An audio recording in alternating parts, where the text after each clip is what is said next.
I'm stable, oh yeah, no label, oh yeah, you know me. I have only a path, I'm lonely, but damn, I'm going to win.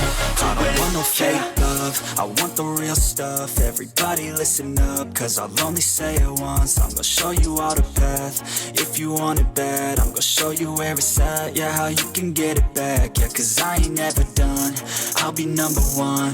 Working hella hard until I get just what I want, yeah. Rises like the sun, yeah, fatal like a gun.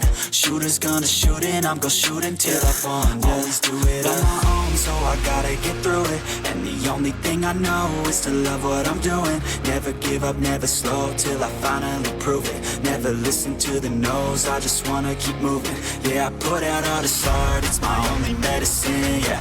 Everything I do, I'm just being genuine, yeah. I'm sick of being screwed, feel my own adrenaline. Yeah, I do just what I do, and I hope you let me in, yeah.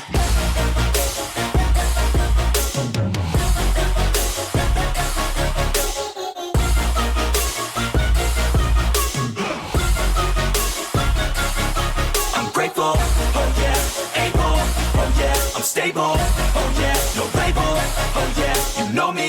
I have only a path, I'm lonely, but damn, I'm going to win, yeah.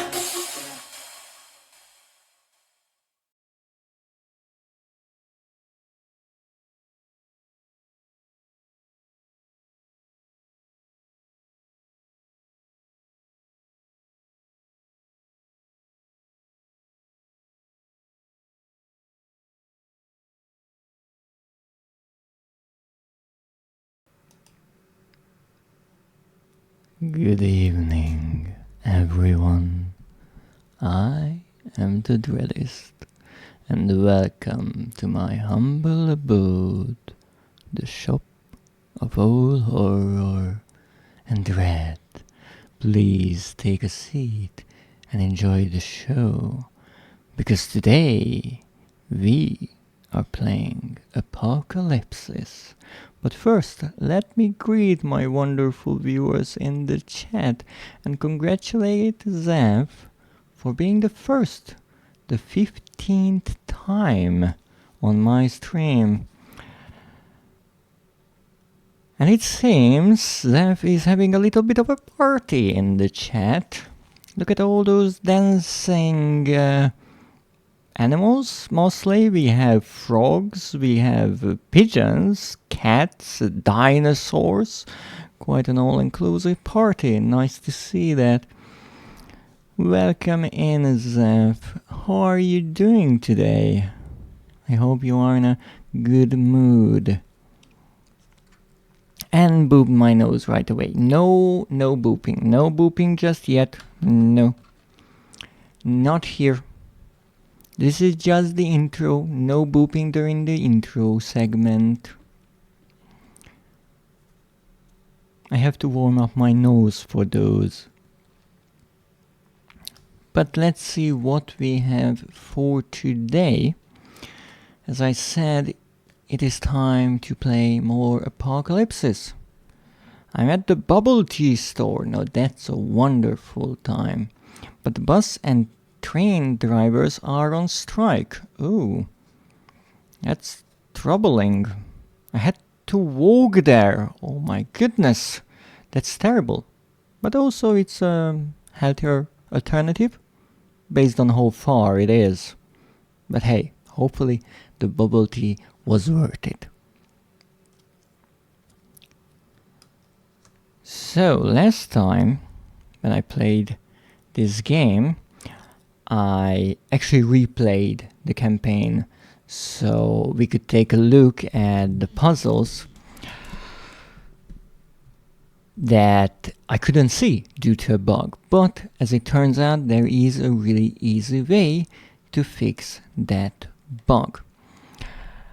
Now we also managed to earn a number of trophies along the way, but we are not done with this game yet, because it has not one, but in theory 2 extra short stories that expand on the lore and perhaps explain some of the things that happened during the game's story. I'm waiting for a friend to arrive though. Oh, they are taking a bus. A few lines are still working. Oh, I see. They are using what they can. Clever. Well, I hope that your friend arrives soon and you two will be able to enjoy a bubble tea together.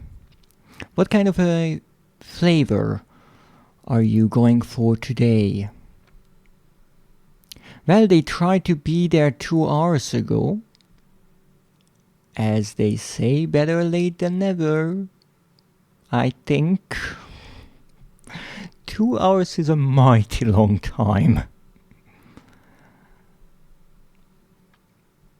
Ooh. Actually, I never asked you which with melon boba. What is your favorite flavor? Because I think, at least I would guess, that you tried out many different flavors thus far. Which one was the best in your opinion? I don't know if they make kind of seasonal boba teas. I wouldn't be too surprised, to be honest, but there are so many colors out there, so many different flavors, so many mixtures. I never tried any of them. I never had boba tea, so it's something much newer than I am. Depends on the boba tea store. Right, that's true. Every store, like every restaurant, has their own specialty. I tend to get certain ones at certain store. In this one is usually get brown sugar milk tea. So you visited a number of bubble tea stores. I see. Quite a connoisseur you are. But hey, it's a way of hydrating, so that's good. Friend arrived, wonderful. You see, just 2 hours of wait. Almost nothing. Now it's a good question. Who is allowed to be more upset? The person who waits on them or the person who has to go through all the trouble to get there? Neither are too happy with it, I'm assuming. But enjoy your tea and the company of your friend. So let's jump to the game, and there's the book. I kind of hope that I could forget about it, but no. That's how it is. But we have 14 trophies so far, and actually let me take a look at the trophy statistics. This game has 24, so we are missing 10. No, one of them is the platinum, so that's a bit different. Oh my goodness, stop that. Oh, my nose. Yeah, stop it. Now, to those who might not know what this game is about, since it is a rather obscure indie game, at least as far as I saw people talk about it. It has positive reviews overall, but not too many of them. However, it's definitely a really interesting one, especially when you look at the art style and overall the design of the game. So, the game itself is called Apocalipsis, and on PlayStation it's called the Tree of Knowledge of Good and Evil. A rather long name, definitely. However, once you start up the game, you will see that here in the menu it's called Apocalipsis, Harry at the End of the World, which is also the title that is displayed on its Steam store, or its page on the Steam store. Now, why is that? As far as I could figure out, it's because the base game is called Harry at the End of the World, but because the PlayStation 4 edition has the DLCs in it, or at least one DLC in it, it got a new name, so it's kind of a collection, if you will. Now let's see what the game is about. A quick summary. So this lovely person in the menu is Harry, and Harry is the main protagonist of the game. It takes place in a medieval world, and as you can and will see, the art style is heavily inspired by medieval art and wood carvings and such.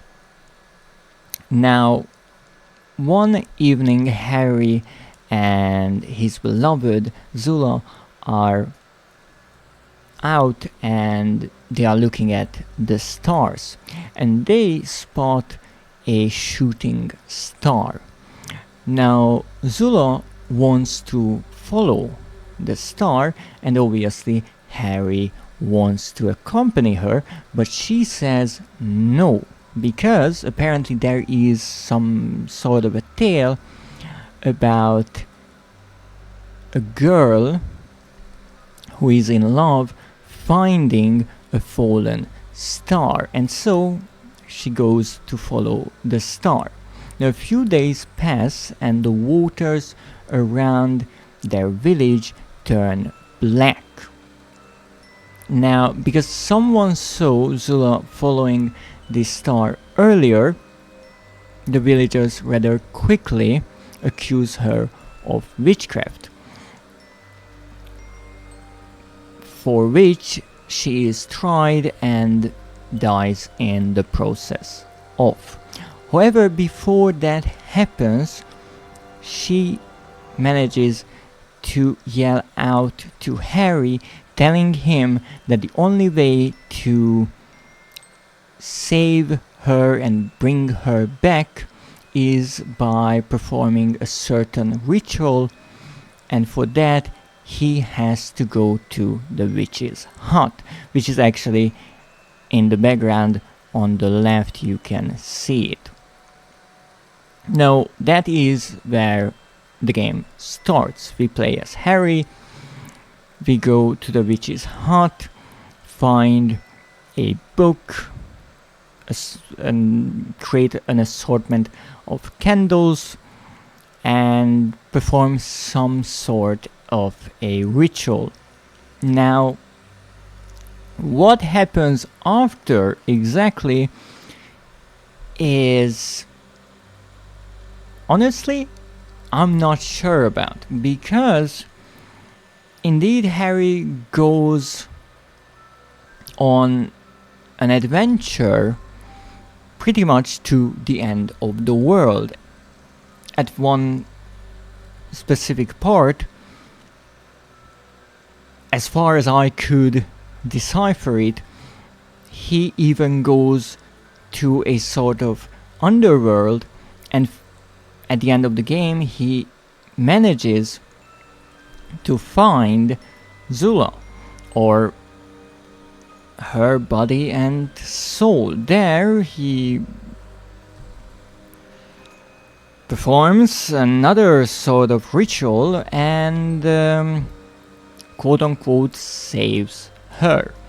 Now, why I'm not sure what exactly happens is because there are multiple endings with different implications.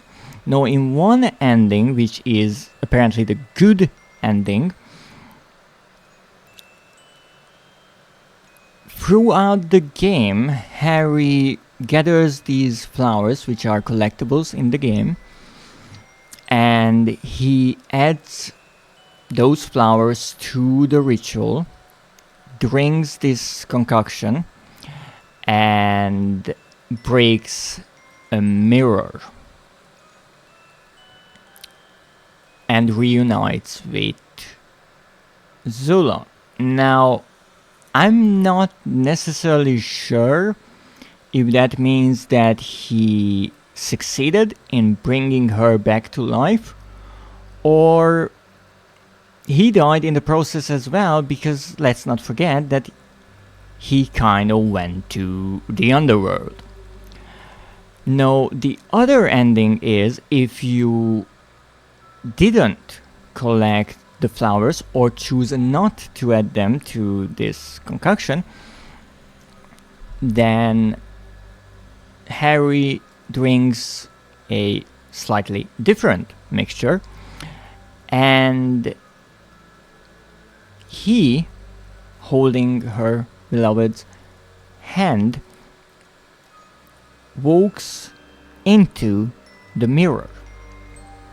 Now, the last scene we get to see is Harry on the floor in the witch's hut, which, as I said, is in the beginning of the game, is lying, and we see the chalice and the mixture spilled on the floor and a bird. Now, I think the implication here is that Harry died, and going through the mirror means that he joined Zula in the afterlife. But what is even more interesting about this ending is that we jump back to the part where he is in the witch's hut. So that implies that the entire adventure happens in Harry's mind. And I would think, at least, that it applies to both endings. So what happens is Harry starts this ritual, and the entire game, pretty much, takes place in his mind, and gathering the flowers is kind of a way to show how much he loves her. Maybe that's her favorite flower. I'm really not sure. Or that's an important ingredient to the mixture that he drinks. Even though he creates the mixture at the end of the game. Not in the witch's hut, but again, in the quote-unquote bad ending, we see the chalice and the mixture there, lying on the floor next to Harry. So maybe the good ending means that he was able to prove his love. He performed the ritual correctly, and by breaking the mirror, which might be a way to show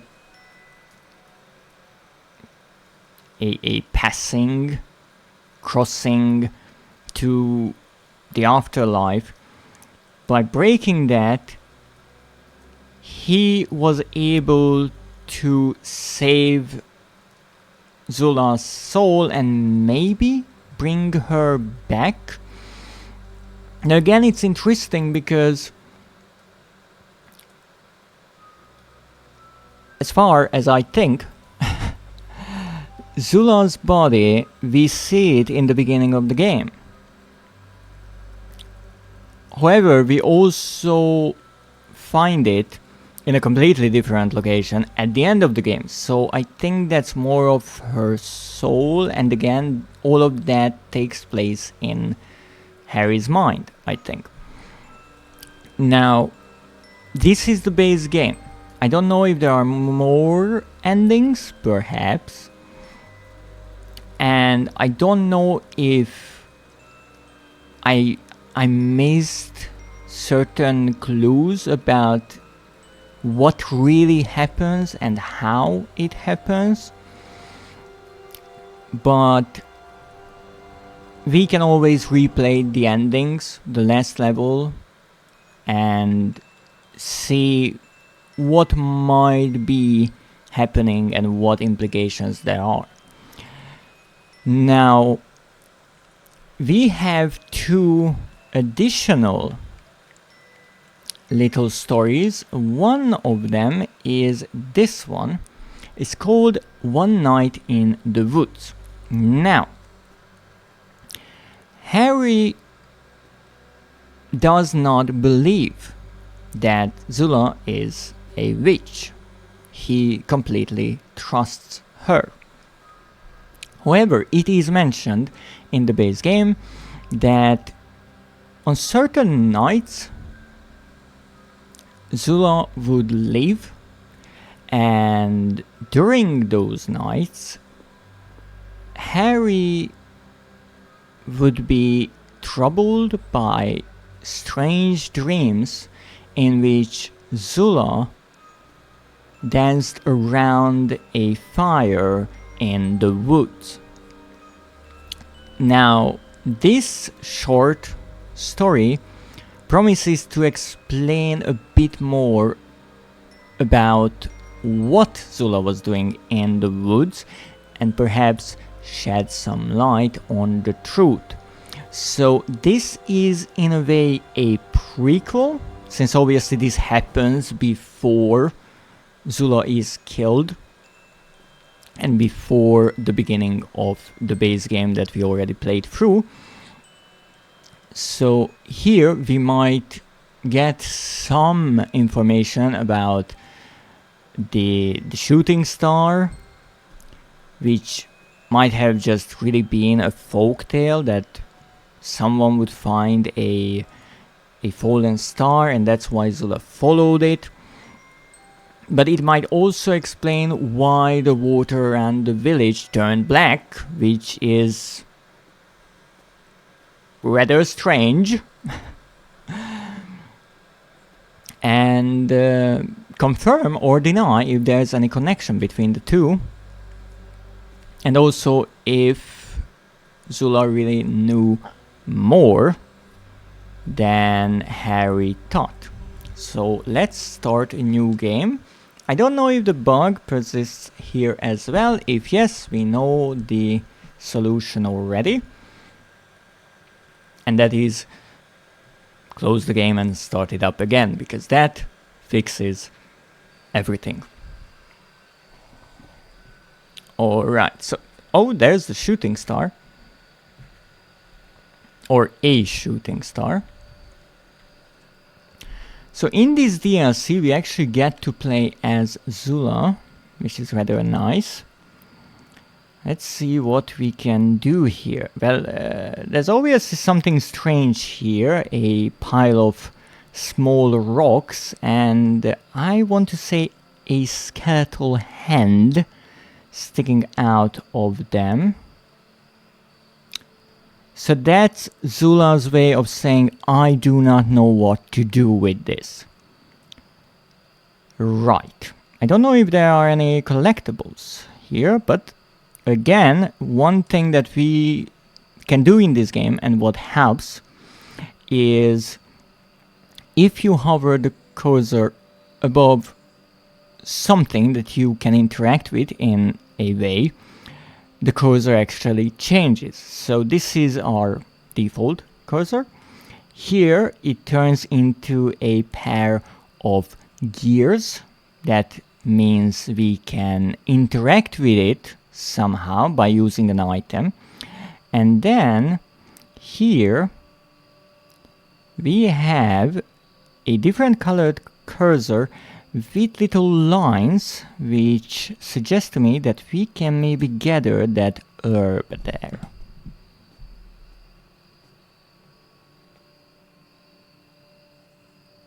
Or not. Just listen to the crickets, so relaxing. And again we have that devilishly handsome moon. Okay, so apparently we cannot do anything. Here we can just move to the other screen. Now the description of this DLC, at least on the Steam store, because as I mentioned on PlayStation this DLC does not exist. It's all bundled into one game.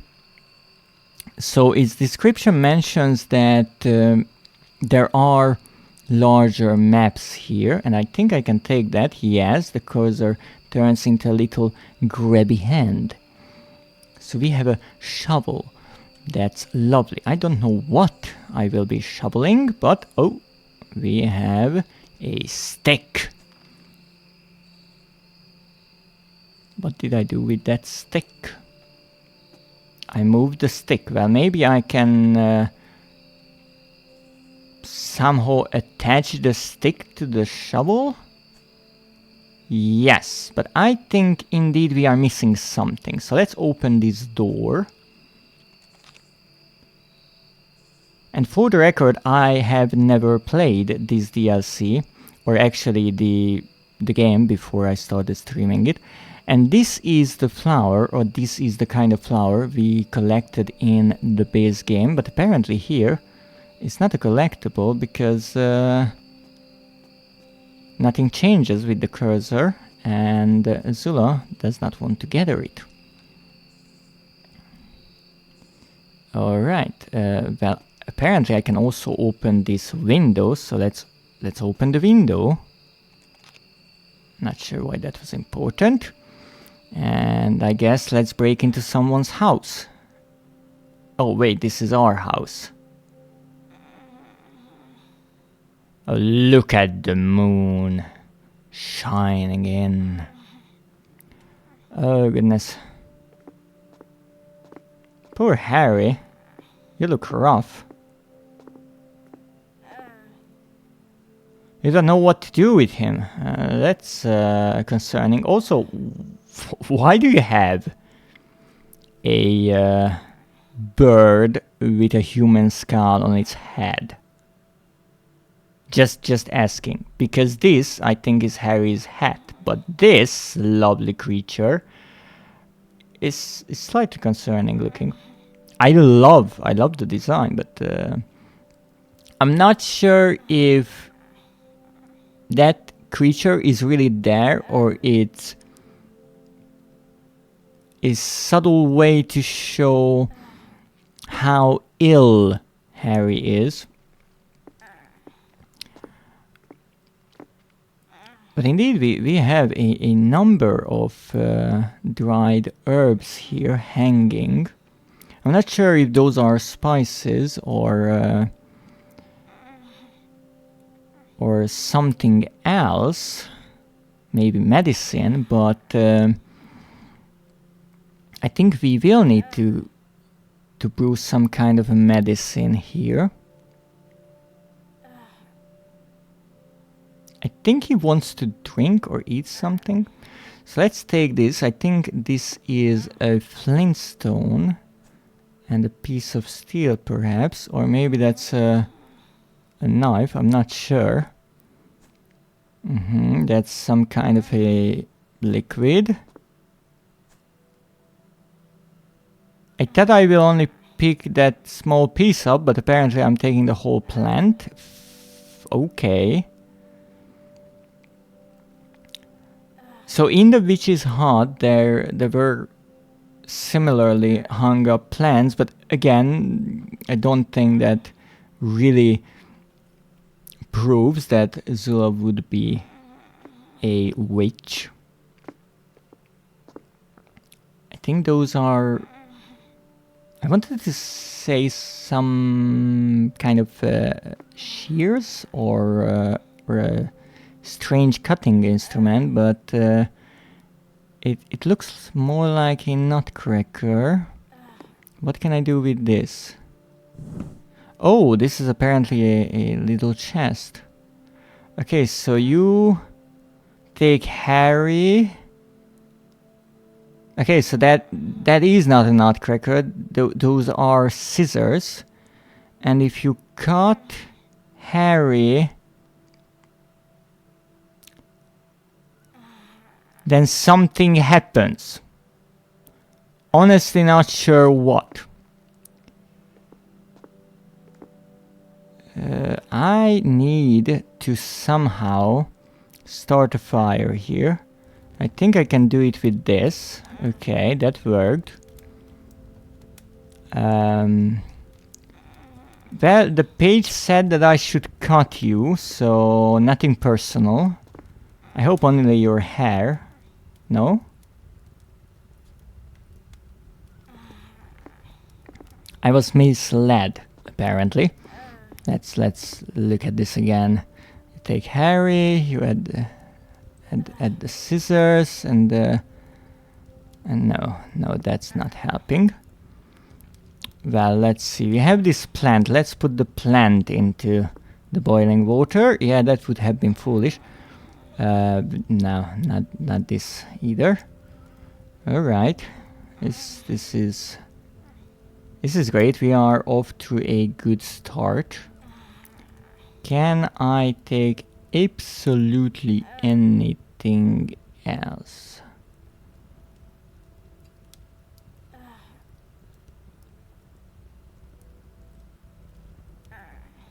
No. No. Can I...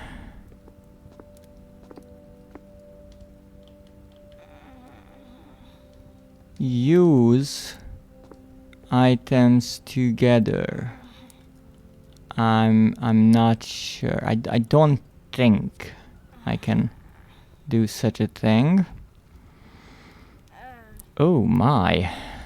Well, let's see what can we logically do. Since this is a point and click game, I'm sure some logic can fix our trouble here. But then again, in a proper point and click game, if you're not feeling lost, are you even doing it right?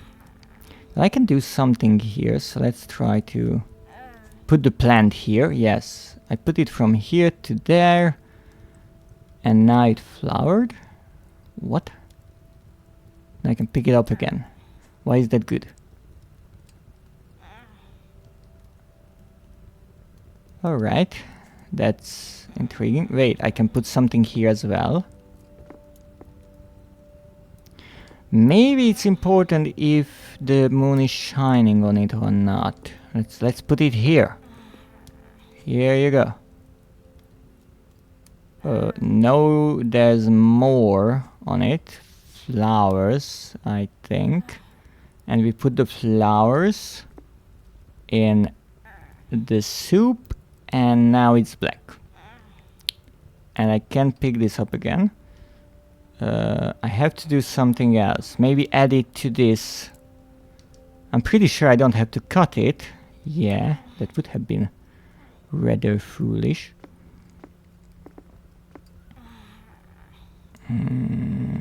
What is that little white line there? I'm not sure about that, but hey, we did something. We have a mixture, but we have to do something with said mixture, and I can't pick it up. That's a problem. I think we would need a spoon to mix it with, which actually we have two right here, but I can't use them. There's also an assortment of them on the walls, but I also can't use those. So, good question. Let's go outside. Harry, watch the fire, please. Okay, what can I do here? I don't think I can cut these, and I'm pretty sure this is not glue. Apparently it is. Well, now we have a shovel. Maybe we can dig up whatever this is. But if there's a hand sticking out of it, then maybe it's a grave. A rather shallow one. Uh-huh. And maybe we just need a helping hand, that's all. I'm not sure if that putrid green fog that is permeating out of that hole is a good sign.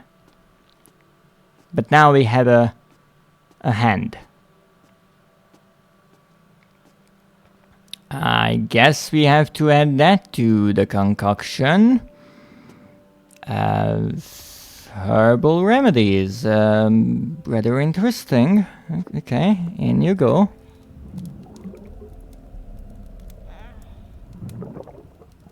Oh, it's bubbling alright. Okay, can I take it? Yes, I can. Well, you just drink this and I'm sure you will be just fine. Or die. One or the other. Here you go.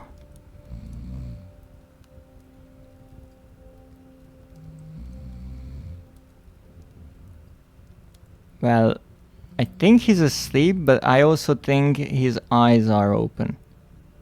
Can I cut your hair now? Good night. Okay, so that was a sort of a sleeping potion, I think. And I cut his hair according to the instructions. So this was a sort of highlight, meaning that we should cut his hair from there. I'm also curious if that lock of hair is really missing from Harry's head during the main game. But I'm also curious what Zula will be using the hair for, since it's not in our inventory. Well, now I can take the lantern with a lovely candle in it. I'm not doing anything, by the way. Well, apparently we solved one thing. Harry didn't believe in the guilt of his beloved. Although sometimes, when she would disappear in the night, disturbing dreams were haunting him. In them he seen Zula deep in the dark forest, dancing frantically by a fire. Well, this was the part that we actually heard about in the main game. I think maybe this exact cutscene played. So it's a nice reminder. Well, here we are again, wherever we are. And what's here? I can go back. Or this is a larger area again. Oh, alright, so this is a larger area. How do I go back? Which way do I go back, maybe, is a better question. Okay, so we are here. Once again, we have a bird with a skull on its head, and apparently this time around we can, or we will be able to interact with them. But I can't go over there because the bridge is not lowered. Also, this bridge is not above a river, but maybe a river bed now filled with animal carcasses. Alright. Yeah, I don't know what to do either. So we have this screen. I can go over there, and we have this screen over here with a shepherd.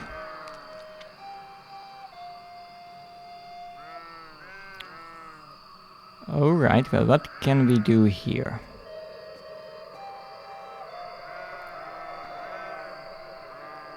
I'm not sure if these are sheep or goat. I think goat.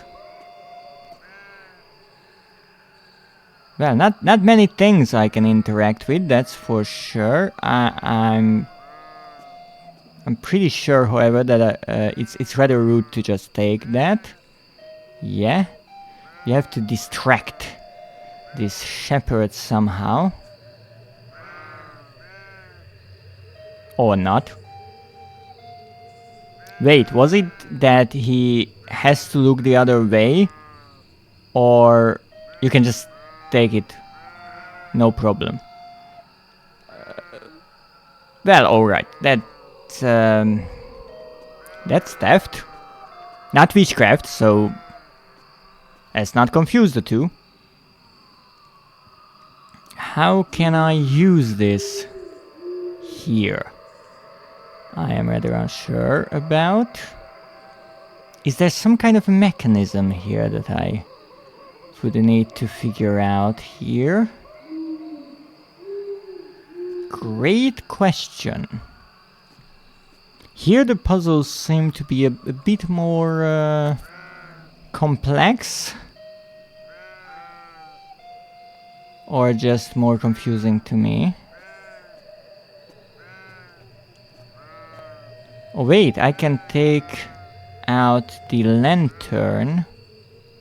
I wonder if that changes anything, because here we are not really in the dark. Oh, I can also go this way. Oh, a poor wolf got caught in a trap. The poor thing.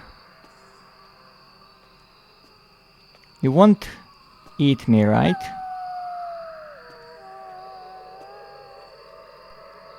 You don't know what to do. Maybe try this stick. Oh, good wolf. Can I pet the wolf?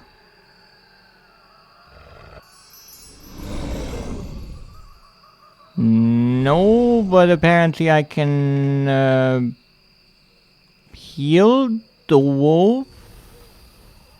Did I heal the wolf? Well, they ran this way, so let's see what they are up to now.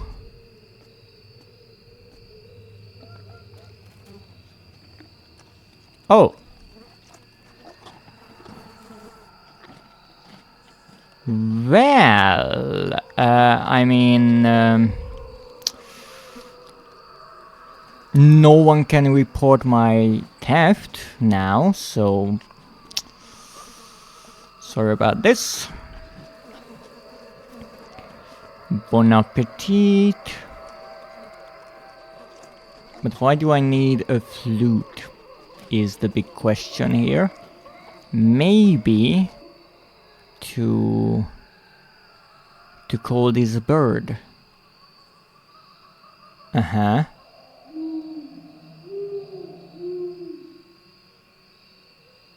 Am I supposed to mimic that?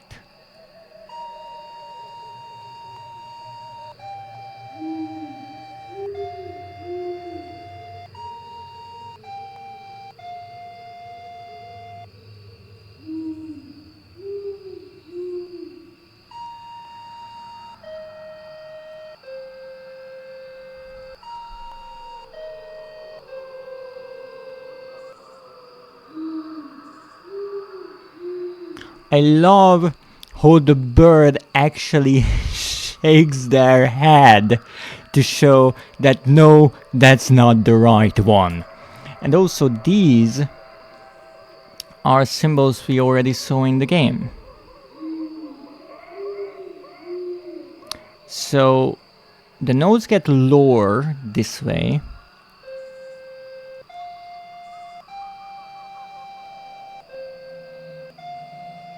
That's really up.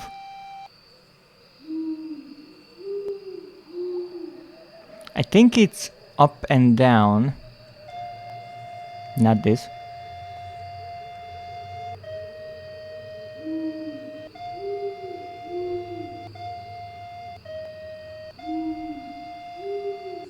I think the first note is this.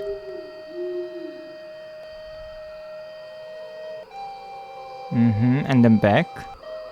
No. Well, if it goes down, then maybe this. No, that's too low.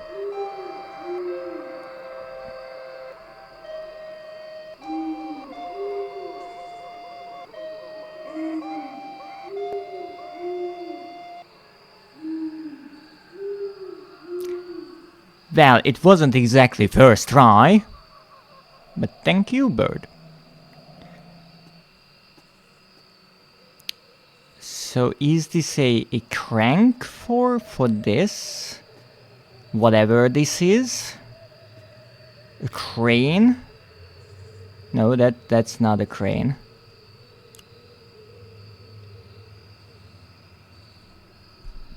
But whatever this is, I'm sure it makes some sense.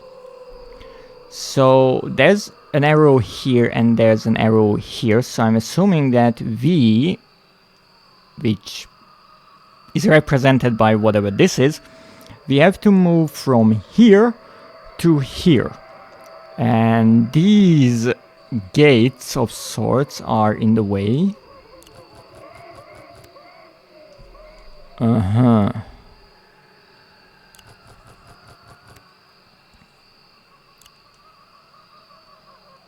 So this way, I guess it will move up, because it can't continue here.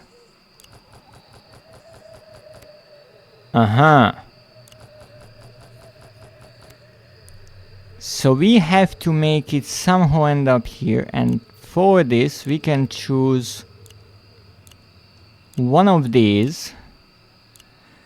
Now here it will go up, and then go down, and then go down, and up, and here. So it always chooses to take a turn whenever it can. With the green, it goes here, goes down, down, and that's it.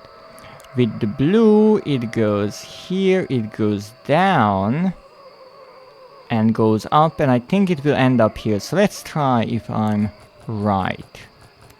Yes, I am right. However, that means no matter which button I press, it will not end where I want it to end up.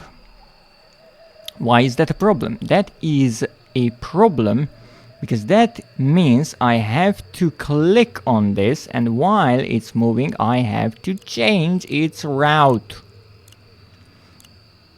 Goodness. So, I guess the easiest way is we go along this line, go down here, and then we want to stay here. However, we can, because this line, this turn is in the way. Now you can go back, and we actually showed that, I think, when the red was on, because it goes up, goes down. Goes down, goes up. So in this way, we can make it such that we go along here, go down, continue, and we can do two things here. Go down with the green and then go up here with the blue, or go down here, change to something else, so it goes straight instead of the green, and here it would go up. That's no good. We have to somehow make 2 turns. So we change to red, we go up, we go down, and it's perfect. So in theory, we start this, and as soon as this lovely thing passes the red, we change back to red before it hits this green one, because otherwise we go off the path we wanted. Or we go down all the way here, and after it got to this point, we change to the blue so it goes back. Both will work, and maybe even more. I mean, you could send it all over the place. Even sending it from maybe here, not even the starting point, right? So you can play around with this, and maybe that's the idea. Can I move? Can I change these? I can't change them while it's moving. Oh ho! I see. So we can do this in 1 turn.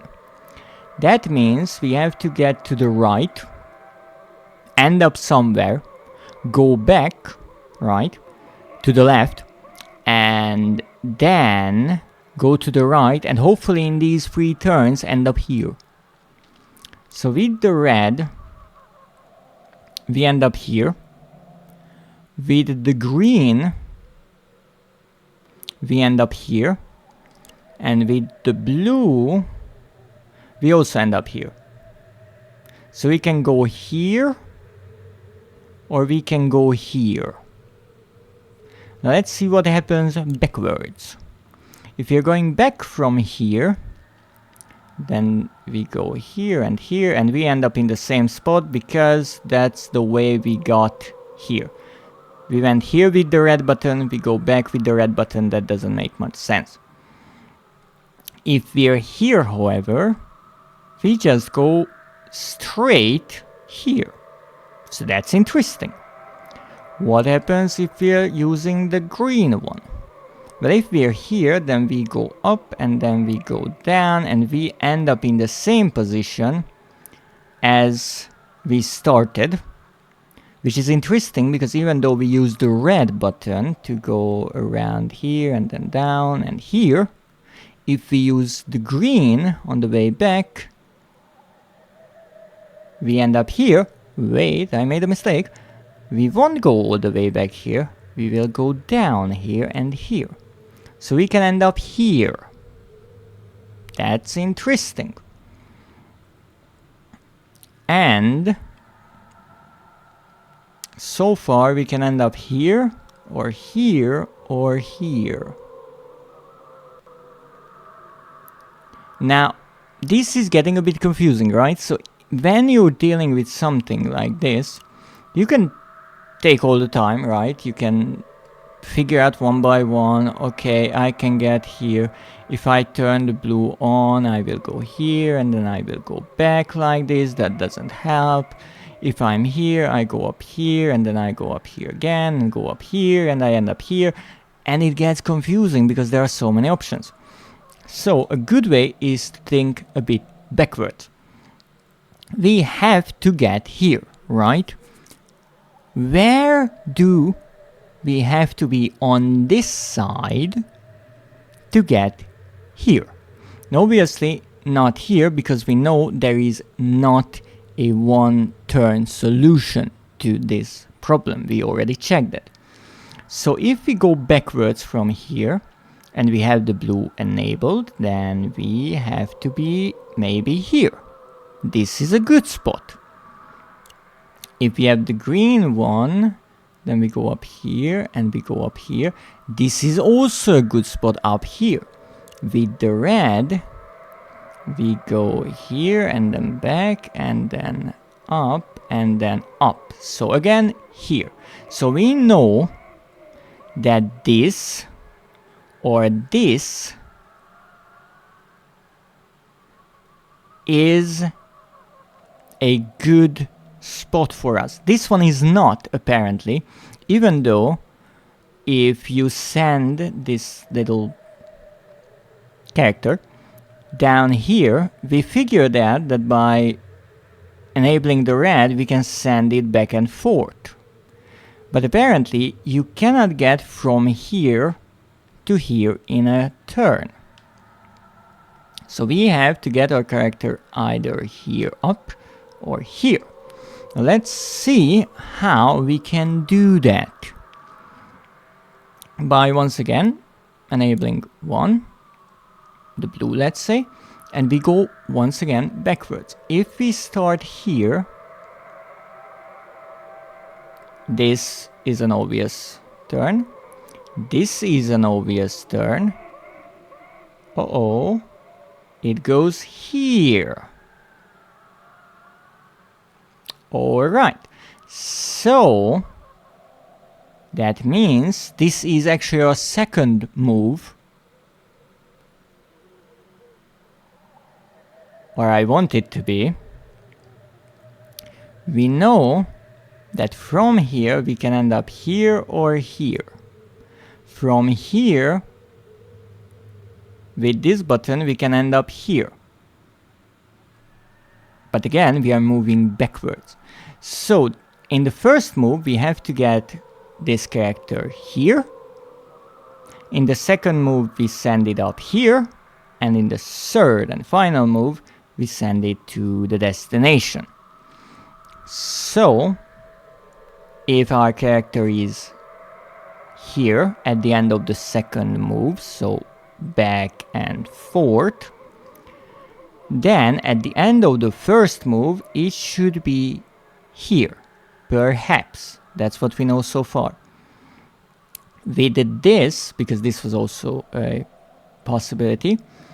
If it's here, then it goes here and then here and then here, and that obviously makes no sense since our character cannot be here at the end of the first round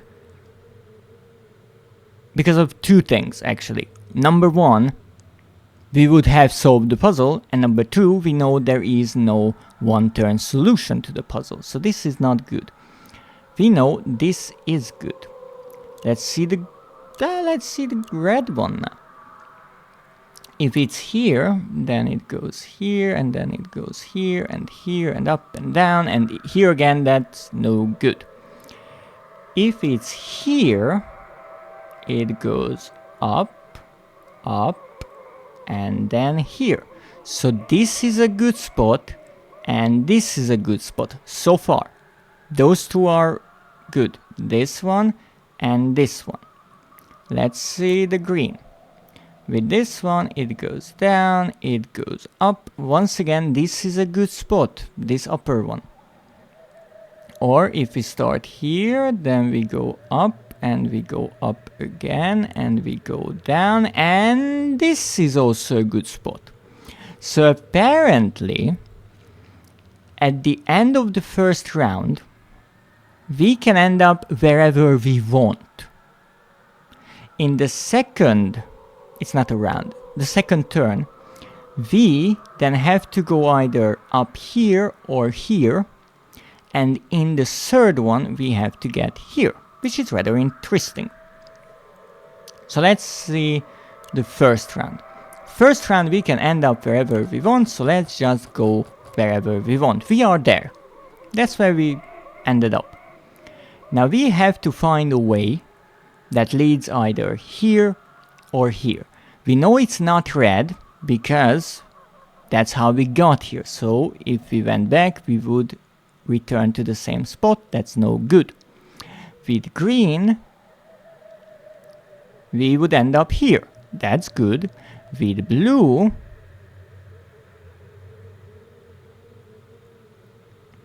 we would end up here, which is not good.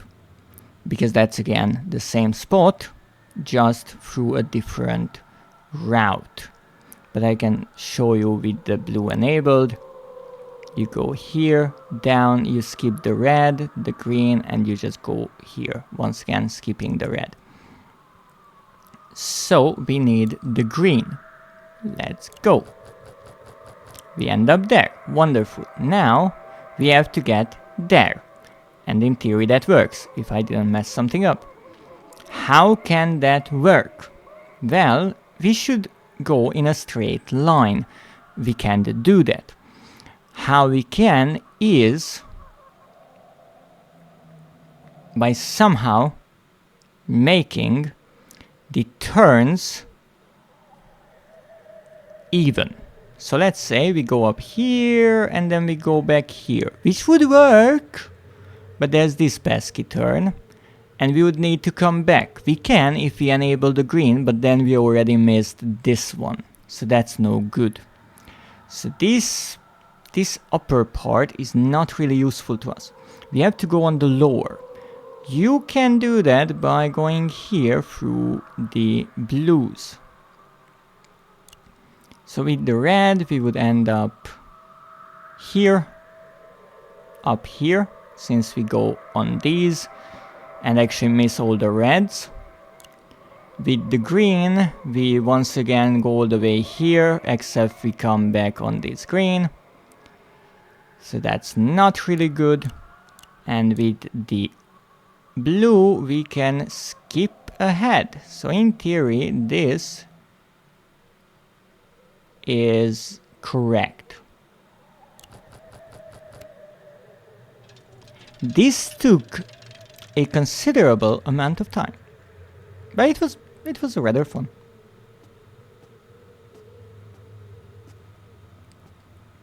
And we got a shepherd murdered, as well as his flock. But the wolf is rather happy.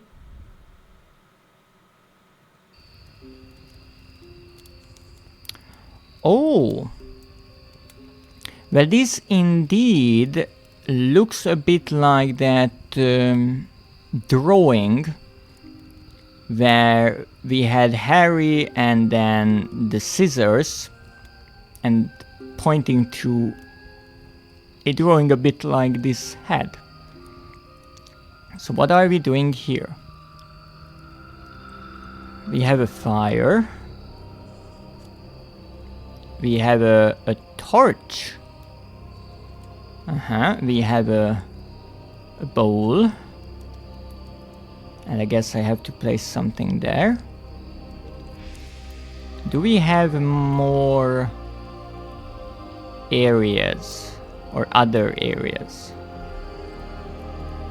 I think there is one. But before we go there, it's time for an ad.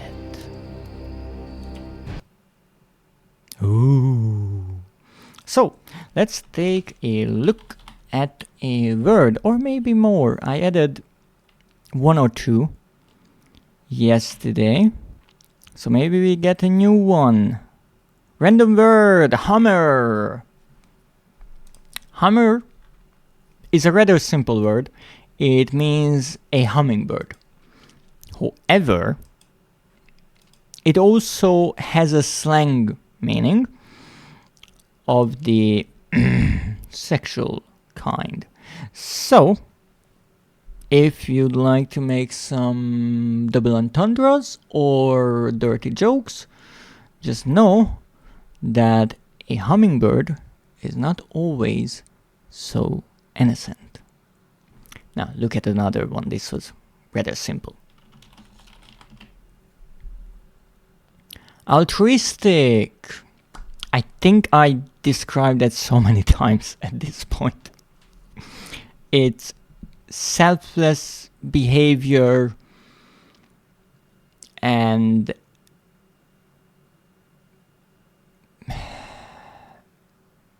concern of others' well-being, I think.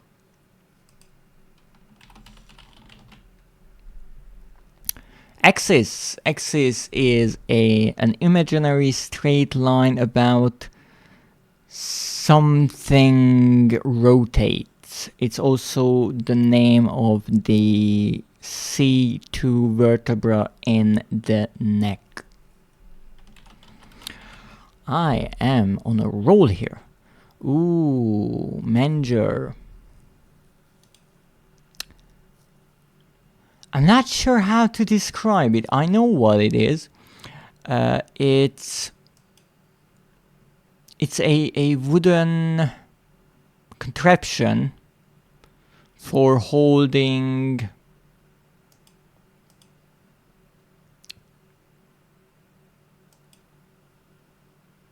food for animals. But what is the description? Open box in a stable designed to hold feed or fodder for livestock. Yes, yeah, that's a nicer definition. But I know what it was.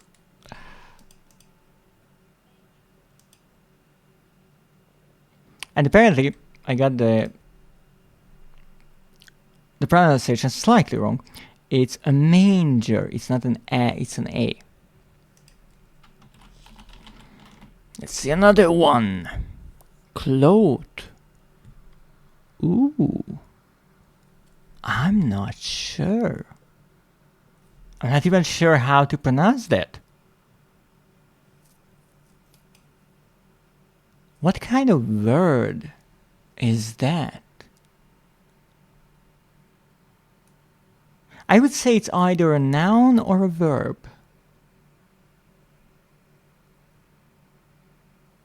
More like a noun. But what does it mean?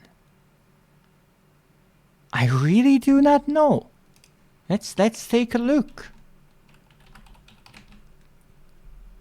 It's a noun and a verb. Okay.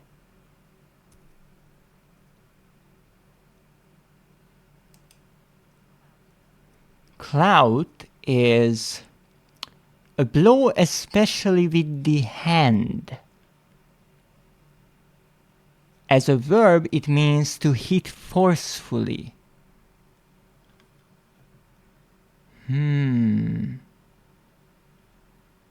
That's intriguing. Now it also has a secondary meaning, which means a white cloth or some kind of a piece of cloth. And as a verb, to cover or patch with a cloud. I'm not even sure where I heard this word. Maybe in another definition. Cloud.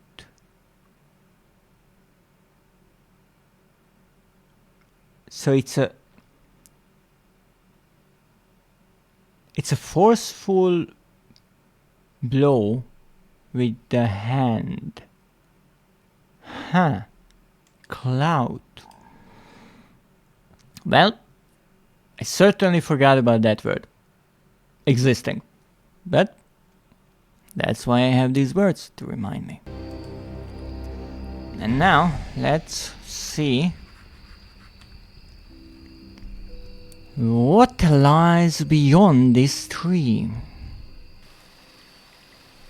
Ooh, I see you, moon, peeking in. I somehow think the moonlight will be important here once again. But we have water here. And a waterfall. Well, maybe I can get some water from this small lake here. Indeed. Do I want to put that in the moonlight, perhaps? Does anything change if I hold my lantern? No, it doesn't seem like it.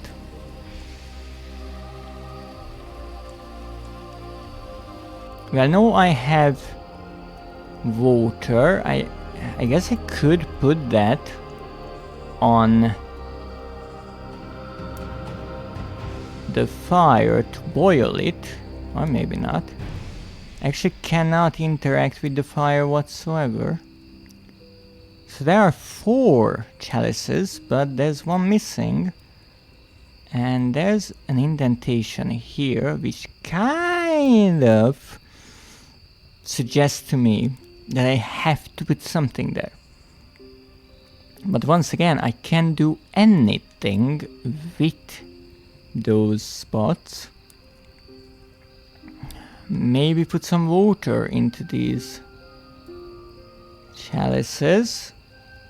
Is there a right order here, or are they just shuddering because of the water? Okay, a crying statue.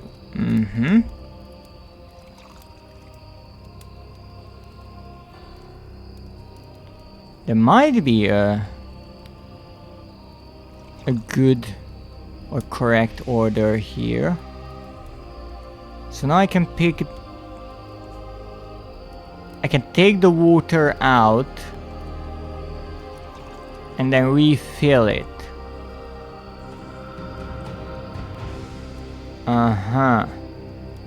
That's interesting. What happens if I take the water out of the chalice that actually had an effect here? I cannot do that. So this is the right one. This is the first one. Why this is confusing here is because I started with this, nothing happened. Then I put the water into this chalice and this statue emerged, right? So that's the first. Let's say that's the first. Then I put into this one and nothing happened. Then I put into this one and nothing happened. So my logic was, well, these are wrong then, this must be the next. But I emptied that chalice, re-poured the water, and it was wrong apparently. Nothing happened again. So which one could be the right one? Now my logic is, even though I poured into this one, this still activated. So it's not a case of only a certain one being filled with the water, with only one chalice. But maybe the order is important in a way that they have to be filled, the chalices have to be filled right after each other. So after this one, I put into this and that didn't work. I did pour into this, but not right after. This was the next and not this. So maybe this didn't activate because I did something here. So after this second, which is actually the first, maybe the next correct one will be this.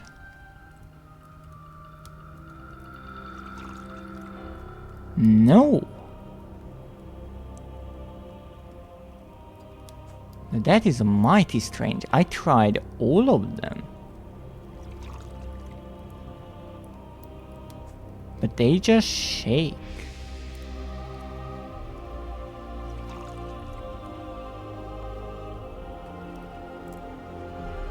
What's the logic here?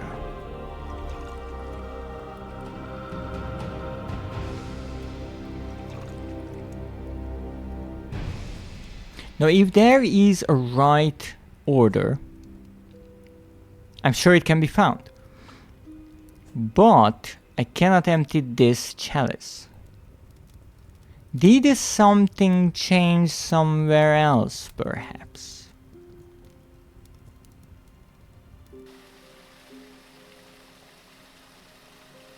By the looks of it, not. Oh, there's something up there. Or I can go up there.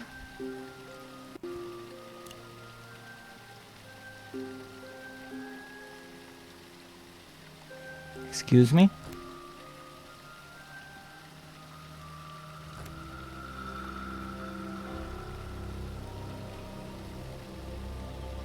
So what exactly is the logic here? Can I take these back? Or I can just place them. I can place that there. Or there. So I can place them in certain spots. Alright, what if I place this here? I guess I want to get in there. So I somehow have to stop the water from flowing down here and instead redirect the current to this part. But I can only use 2 blocks and I can place them right here. I can place them here, which is kind of a brute force way, but it works. And now there's something there, and apparently it seems it's a clue. Okay, kind of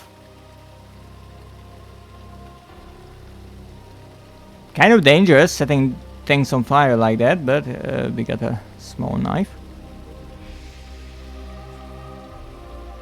And this explains to us why the water only worked in the second, because that is the one that requires water. And I had this idea for a moment, wait, maybe I need to put something else into the other ones, but what? Well, the first one is apparently fire. The fourth one is blood, and the fourth is the moon. Okay, well. Apparently this torch is already lit, since I could use it to burn the wines. So put this here. Oh yes, just set it alight, and it has burning eyes. Alright. Well, the third one requires blood, so I'm assuming Zula will be cutting her hand. Yes, just a drop. Bleeding eyes. Classy. The fourth one requires the moon. That will be slightly tricky. We have to put something in the moonlight. Question is what? We didn't use the lamp thus far. Honestly, I thought we will use the water, because you can place the water in the moonlight, but apparently that's not it. Instead, kind of the gamer logic of it, you use every item once, and indeed we never use the lamp. And with that, we captured moonlight? Now I have to admit, I didn't figure this out based on logic, just the fact that so far we used the torch, the water and the knife, and I'm assuming that the hair is kind of special, so the only thing we have left is indeed the lamp. And the moon is not shining any longer.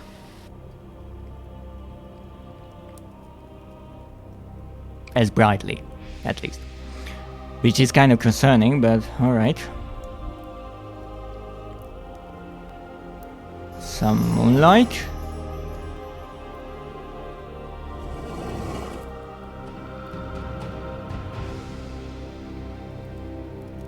It's interesting because this effect was used with the wolf as well, but I'm not sure if that's magic or something to do with the moon. No, the middle one, it shows hands, like praying, belief, something like that. I'm pretty sure that will be the hair. And we have nothing else here, right? Yeah. Alright, well let's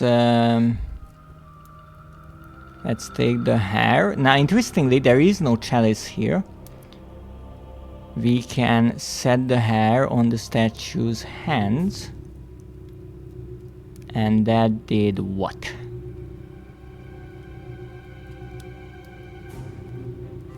Is this a portal of sorts?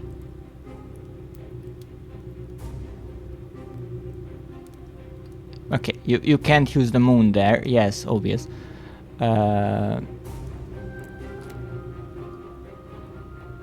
You use the lamp. How do you have two lamps all of a sudden? Why is Harry's head there? Kinda concerning.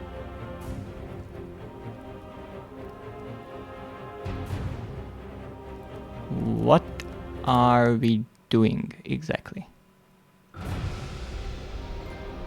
A deal with the devil. Oh! She made a deal with the devil to heal Harry?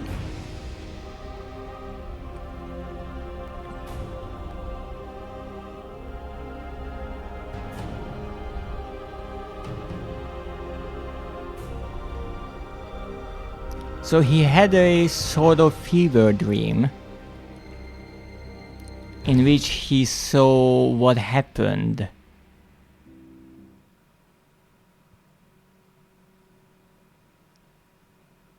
In the woods, maybe, what Zula did, which is quite interesting. Wow! This was indeed rather interesting. It's not long. Many people said that it's surprisingly short, which is true. But let's see what we got from it. Good night, get Harry to fall asleep, and there's that handsome devil of a moon. Yes, indeed. And then we have bark and bite, release the rat, and hunger, which is the wolf here. I don't think you can really miss this. It's not one of those things where you have a choice. A deal with the devil, but there will be hell to pay. So this is the ending of this DLC.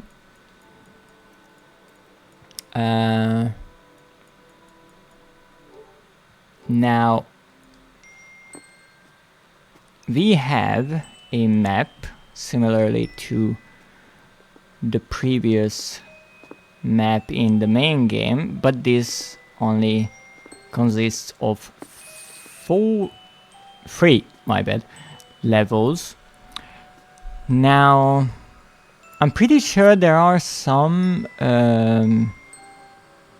trophies for doing certain things maybe quick enough in the fewer steps possible or on the first try.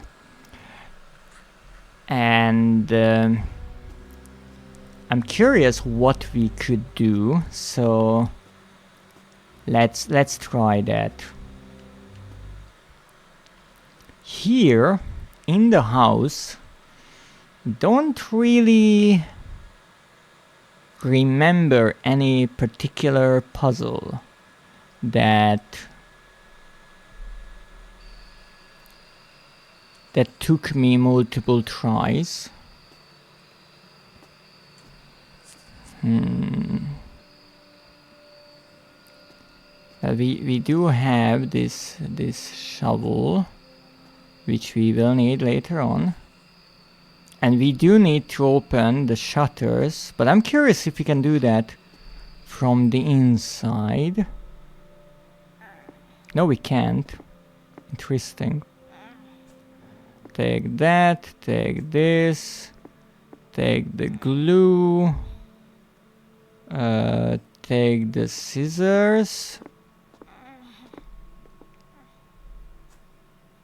and go outside. because we have to open the window shutters so the moon can shine in.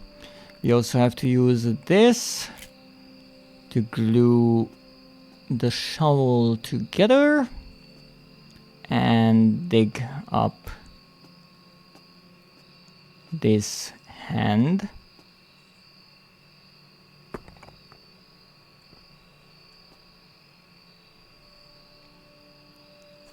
Okay.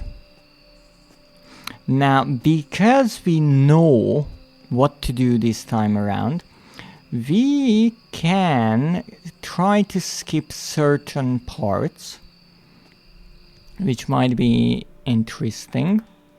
So we need to start a fire.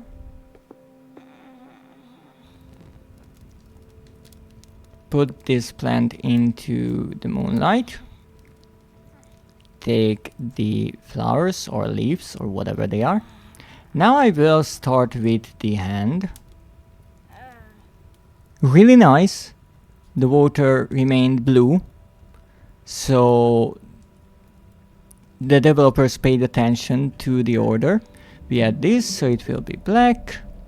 We take this, and because we know what we need to do here, we don't need to open that little chest to check that page. So let's see if anything happens because of that. Now in this game there are a number of trophies that ask you to do something on the first try or in the fewest steps possible. So I feel like the developers wanted people to replay the game and know the solutions to the puzzles. And in the same logic, Harry didn't believe in the guilt of his beloved. Although sometimes, when she would disappear in the night, disturbing dreams were haunting him. In them he seen Zula deep in the dark forest, dancing frantically by a fire. So, with the same logic, it could be a challenge or trophy that you don't use certain hints or don't check everything if you don't need to, since you already know what you have to do. But apparently here that wasn't the requirement.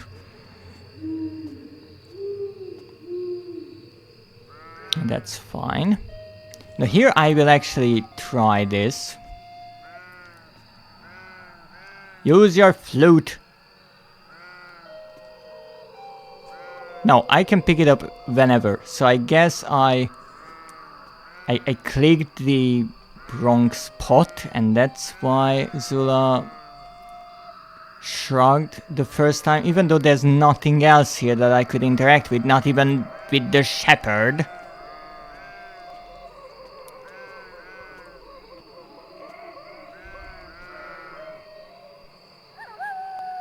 Yes, yes, Wolf. I'm here, don't you worry.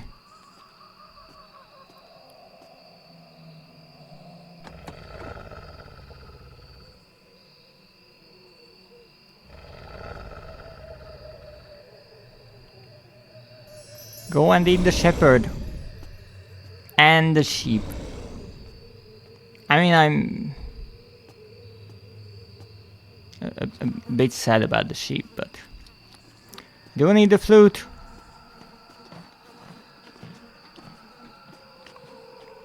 Chew it up nice, you don't want a bone stuck in your throat.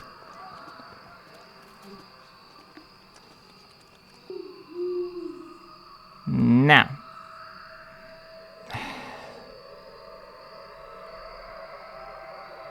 How was this? I think it was this, this, and this.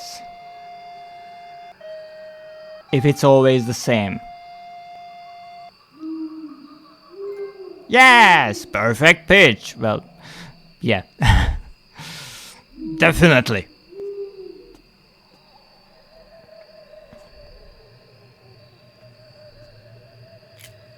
Now here...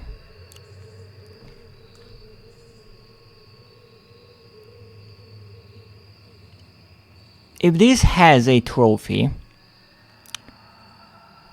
then how do you do it?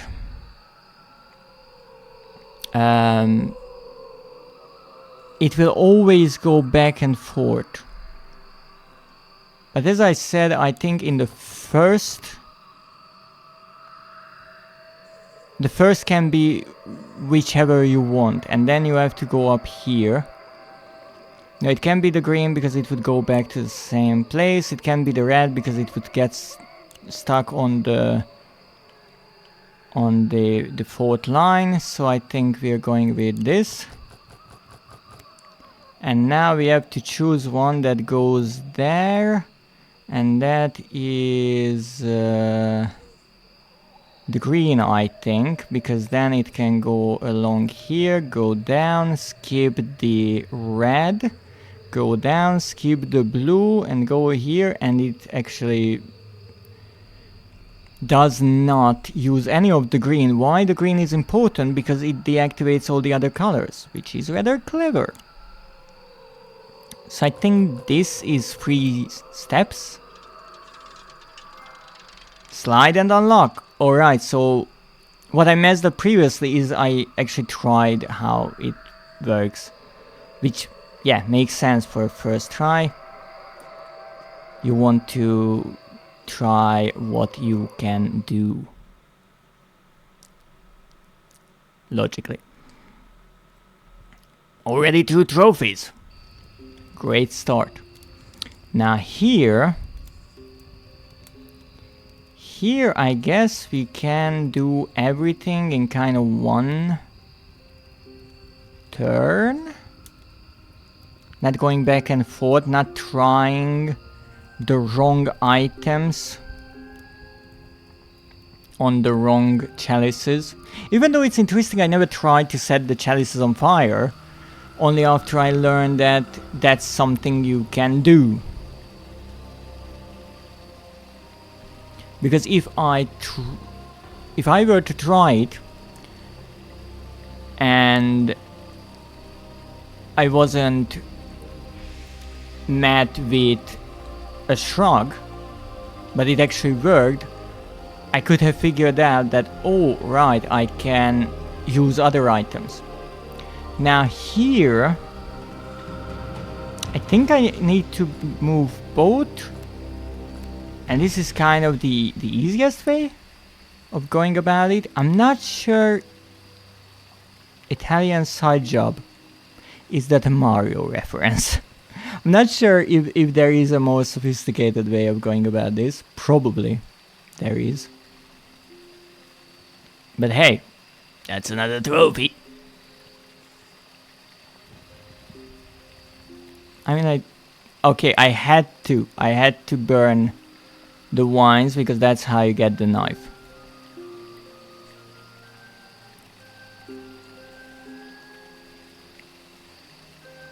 Okay, there's the moon.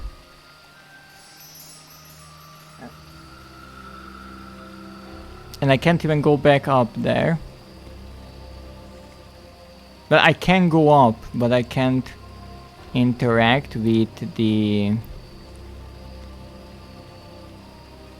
water anymore. And it's nice how there are little water drops falling down where the waterfall originally was, and now it is kind of rerouted to the right. I have to say I'm definitely enjoying this this DLC quite a lot. I think it's rather great. I don't know why I can't go to the other screen. Apparently, even if you go to a screen, you have to wait a bit. Yes, so that's the problem. It's not necessarily a problem. Only if someone is impatient. So let's see. We need... Oh, we need water. I forgot the water. Good thing that the lake is still here. Silly me, I forgot the water. So now we have the moon shine, the water, the knife, the torch, and the hair. I think that's everything, right? I do believe that is indeed everything. Well, let's see. We need the first one was the fire.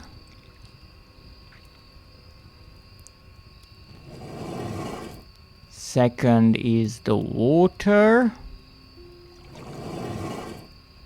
Third one is, well, that's actually the fourth, is the blood.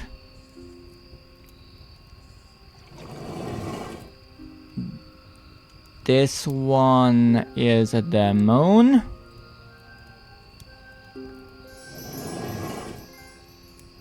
Demonology. Okay. And here, this one is the hair.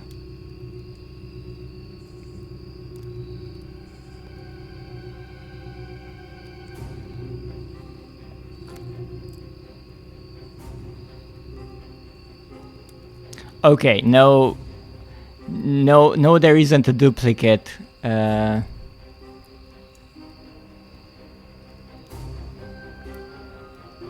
Lantern, and apparently this is what was supposed to happen, but in the previous playthrough it kind of got buggy. Yeah, this is much different. This is indeed much different, in my opinion. And this is actually what is in the icon of the trophy that you get at the end of this DLC. Zula's silhouette in the air, floating like she did at the ending.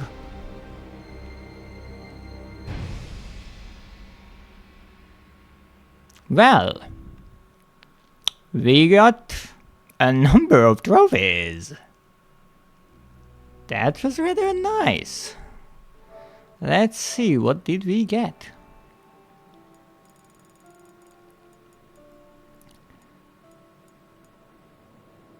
So yes, this is the one I'm talking about.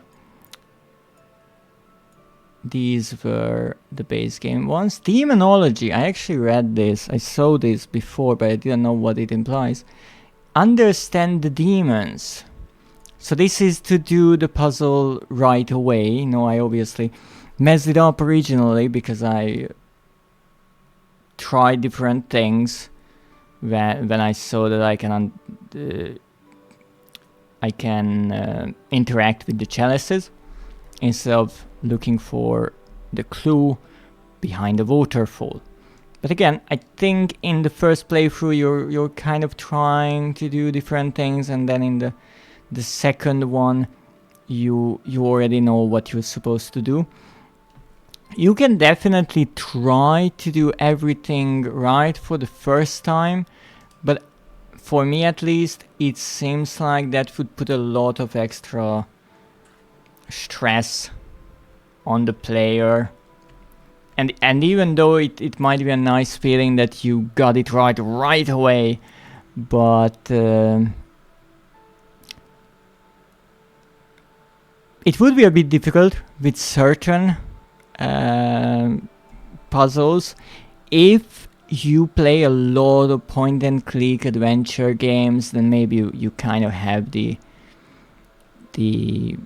skills to figure out the puzzles right away at least some of them, because you've seen similar ones, so you know the kind of logic these games use.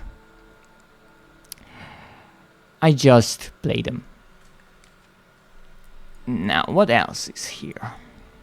True ending. Slide and unlock. Open the bridge as fast as possible. Yes, we indeed did that, and that is the silhouette of the bridge over the carcasses. Chop in. Yeah. Italian side job. Stop the plumbing problem. Well, the icon is showing a waterfall, but the description is slightly misleading, I would say. But indeed, here we got this, and this is a gold trophy. Perfect pitch. Play it by ear. That is the flute that we played, and there's the bird. The long fingers that we saw in the minigame, and the lips of Zula, I'm assuming. And that lovely, lovely bird. I'm not sure what kind of bird was depicted with a skull in the medieval art. But it is slightly terrifying looking. And I just love that. Such a nice bird.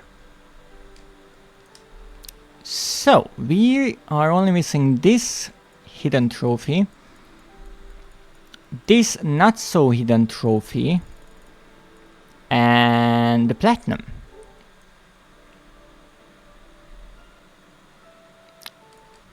And another ad is incoming. Perfect timing, absolutely perfect. So let's go over here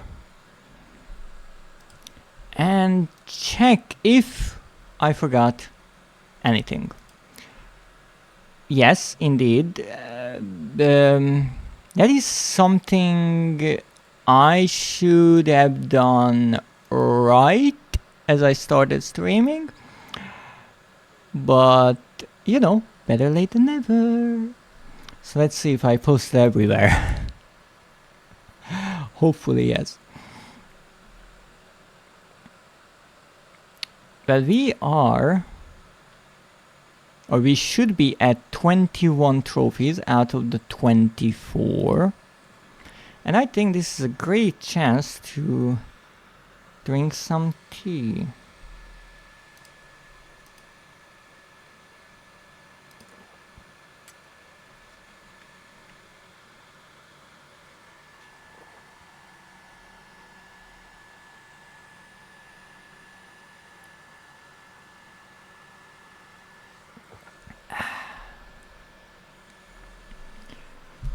Now, this was one of the DLCs, the additional levels.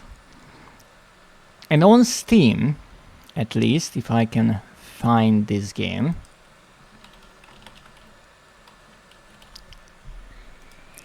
the base game is called Apocalipsis Harry at the End of the World, like the game's main menu shows. The DLC is called Apocalipsis One Night in the Woods. That's the one we played just now. And most people said that it's not bad, but it's really rather short, which is true. Now, it also has a soundtrack and art book DLC, but one, I'm not necessarily sure that the PlayStation version has that. And the other thing is, that's not obviously a playable DLC. So, here's the big question. What is the other DLC? Maybe it's not even a level. Might be. Let's check. So this was Zula's story. The base game is obviously Harry's, and so you can see their head here. That's how you can switch between the two. But we have another interesting icon here, a tree with a heart, and this is called what?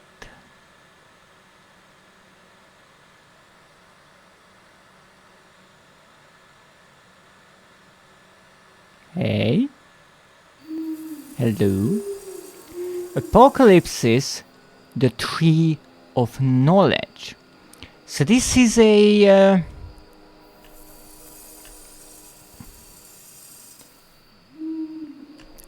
third DLC, or a second DLC and a third story overall. And again, the game on PlayStation is called Apocalipsis, the Tree of the Knowledge of Good and Evil. So this is rather peculiar, and I never started this up. I did check this menu during my first stream, and when I saw that there's a new game option here, I concluded that this must be some kind of a DLC as well. But there is no mention of this on the game's Steam page. And another interesting detail that I just mentioned on Steam, the game has 22 Steam achievements. And you might remember that the PlayStation trophy count is 24. Now, it is rather usual that there is one difference between the PlayStation trophies and the Steam achievements. For example, just recently Resident Evil Requiem released. It has 50 trophies on PlayStation and 49 achievements on Steam. Now, I did not check them, but I have a feeling that is because the Platinum Trophy is part of the PlayStation release, but logically, Steam has no Platinum achievement. No, it is true that in some games, even on PlayStation, even on Steam, they include an achievement that is like a PlayStation Platinum Trophy, and it simply has the requirement of earning all the other achievements. It does happen, but most of the time there is one difference. There's one fewer achievement. But here, there's two. So there is one trophy in this game that is not a Steam achievement.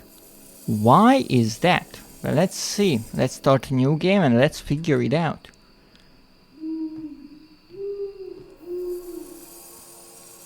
R1. R1. Oh, we can switch between the characters. Uh-huh. That's interesting. So we have a tree.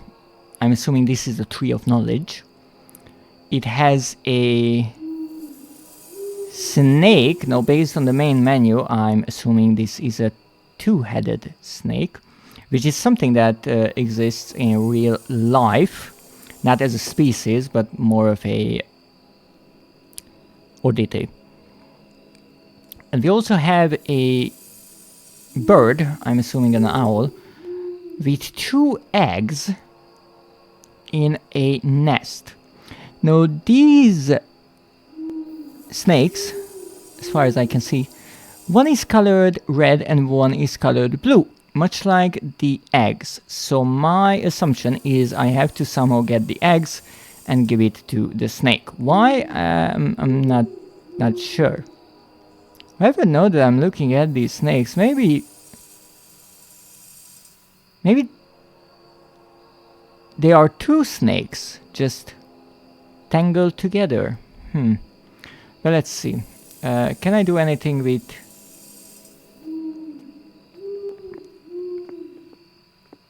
the nest? Yeah, the owl is slightly upset. Also, don't mind that we just kind of stood in the middle of nothing there. Okay, let's try to get up there. We can't reach it. Makes sense. Well, let's see if Zula can do something.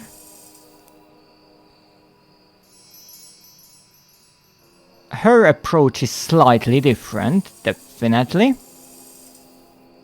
I thought she would just climb up the ladder, but no. Well, I can't interact with the snake, actually. But maybe now we can get up and get the eggs. Both of the eggs. Harry, thank you. Okay. We can go back. Interesting, even though there's not much of a sense. Now, what do we do with that? We tried climbing up and it led nowhere. So let's see Zula's approach.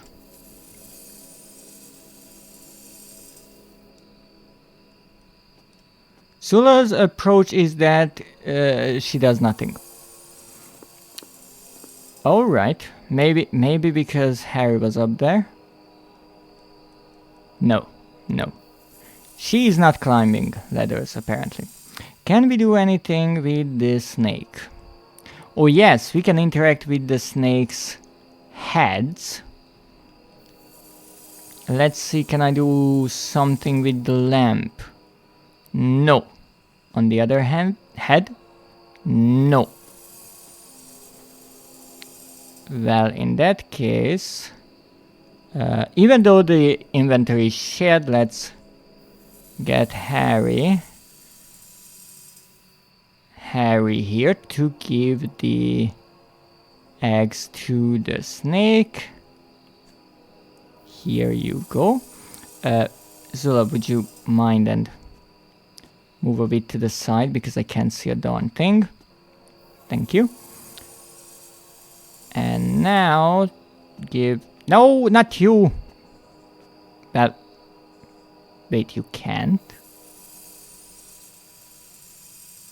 She cannot give the egg to the snake. Interesting. Well, Harry, let's give that egg to the snake, and now the snake is asleep.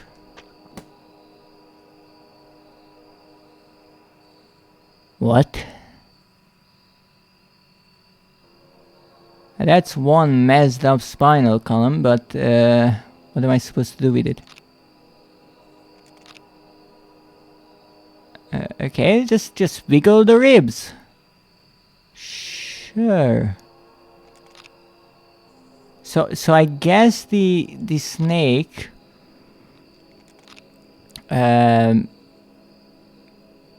ate so much that that they kind of got sleepy. Now these would need to be in different positions. Yeah, this has to be on that side because of the shadow, I'm assuming. This we can change. I think this is in the right spot. Was in the right spot. Why can't I move it here now? Oh, it needs some room. Okay, so it needs room. It has to be able to bend down. And it couldn't do it because this was in the way. Okay, can this be bent? No, because this is in the way. And this cannot bend because that's in the way. Well, that's lovely. That's not a good. It's not a good thing for us. I can bend that. Can't bend that. So in some way I have to get this moved. Okay, that's the task. For this to be able to move, we have to move this out of the way, but I can't do that because they are facing each other. Well, that's a mighty big problem.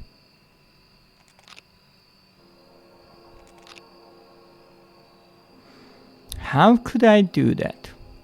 This I can move. Even this. Oh, we can move them together. Alright. So we made enough room and now I just have to get the ones back we actually need. So this one and then this one. I think this is the correct one. So apparently we have the one snake, 3 of the other who died.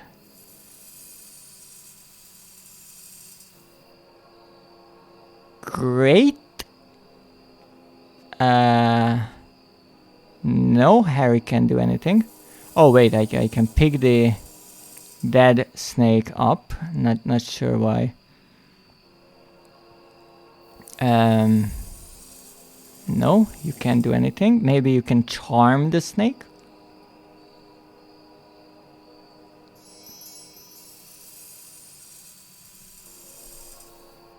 Okay, so we can get the snake to move to different spots in the foliage, which is good somehow.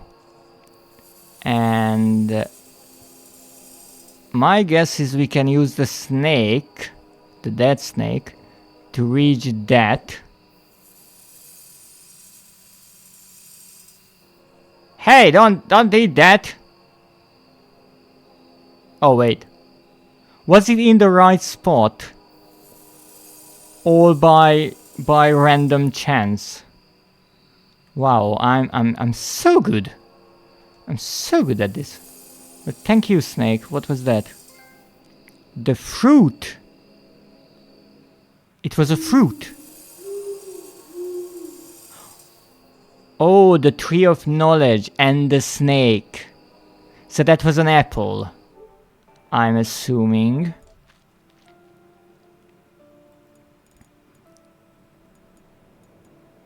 And this is the fruit. I'm not sure what, but that in the icon supposed to be feathers? And that is the snake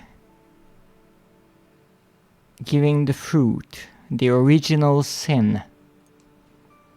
So maybe this DLC is not part of the Steam release, and so this trophy is also not part of the achievement list. That would make sense. However, it raises a question. A serious question. A platinum ride or dies on it. I mean, rides or dies. And that is, what the heck is this?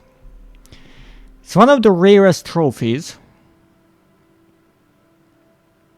It can be in any of them. My assumption is it's not this extra DLC, because you can see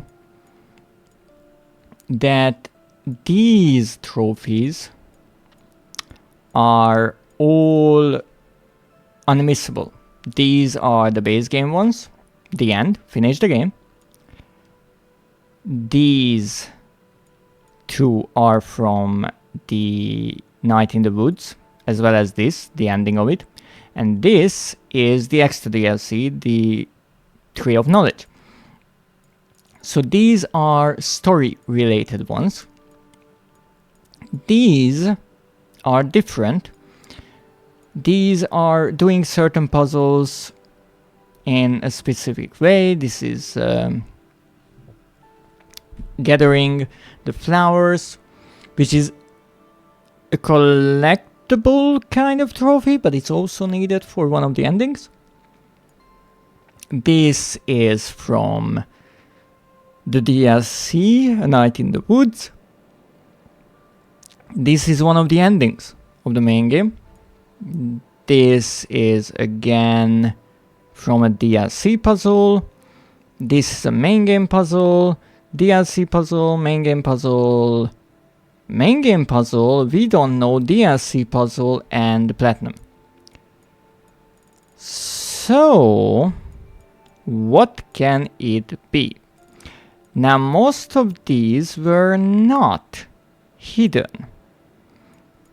The puzzle ones, I don't think they were hidden. The story ones were hidden.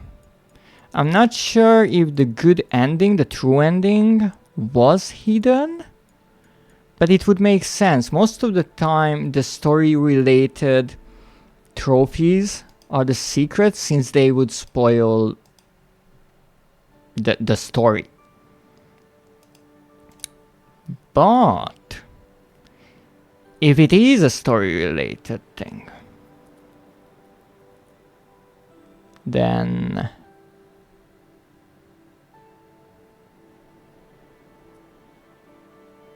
what can we do to get it? I'm not sure, but it's ad time.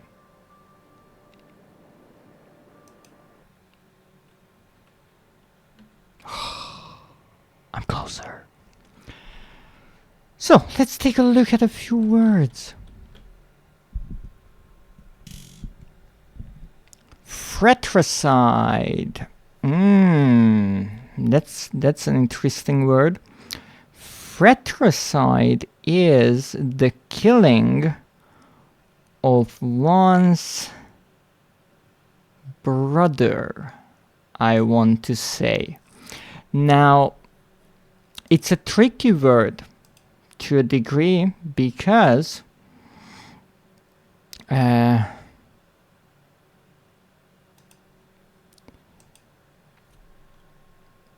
certain dictionaries, it will use the definition of killing one's brother, and in other definitions, it will say killing one's sibling, which is not the same. Yes, one's brother is also one's sibling. That makes sense. However, you see, there is a separate word for killing one's sister. So they should have pairs, right? Now, killing one's sister is, I think, it was a strange word.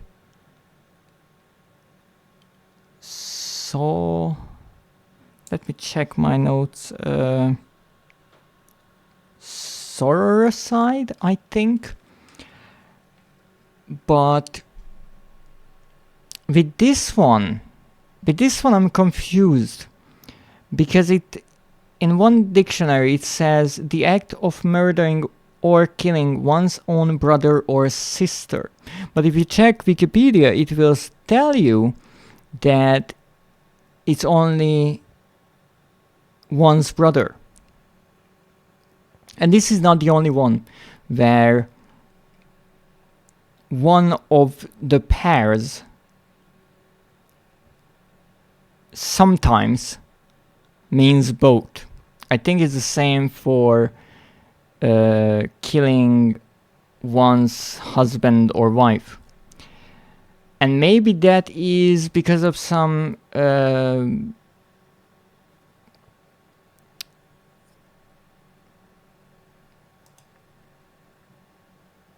legal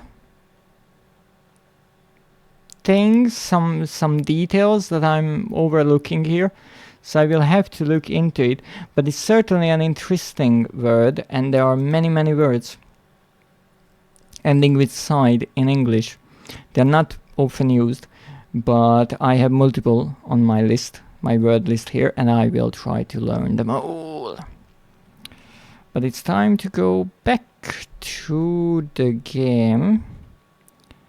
And... wait, wow, my nose!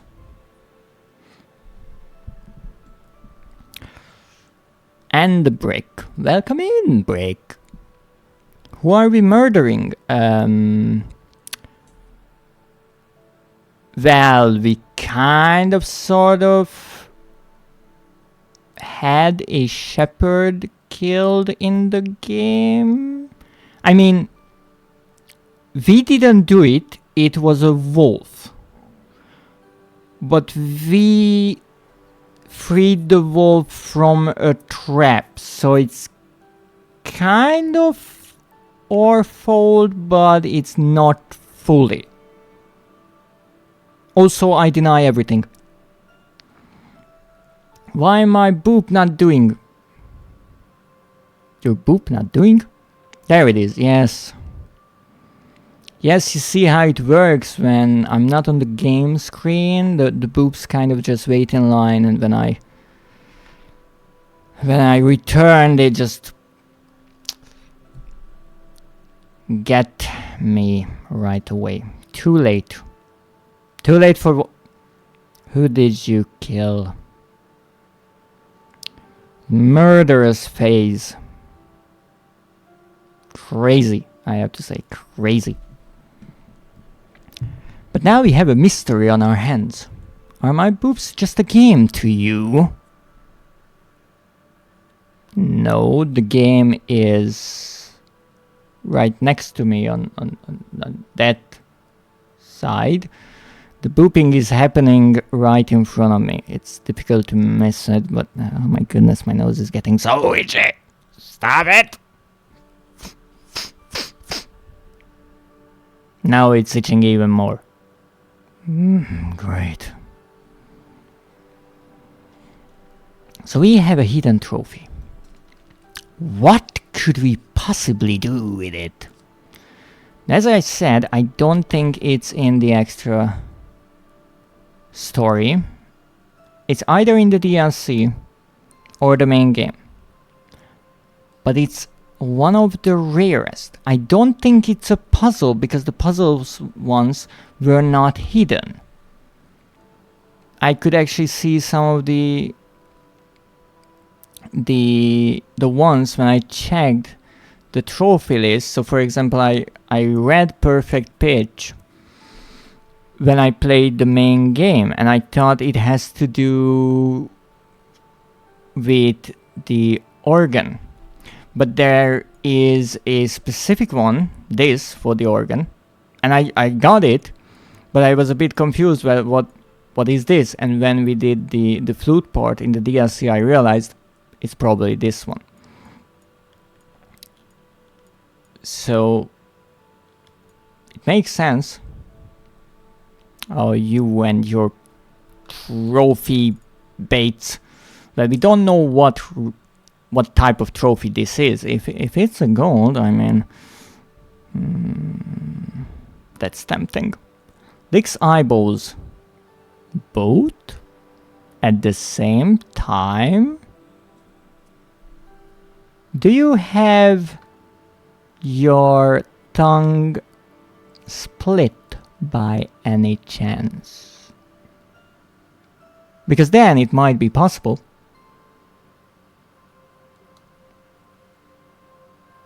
A bit strange, but also intriguing. I can shapeshift, so sometimes... Ooh. Can I ask what kind of shapes can you shift into? I would be oh so interested. For reasons. What could this be? Probably something to do with the story. Plenty. Ooh, do you have examples? What's your favorite form to take? I think it's an ending.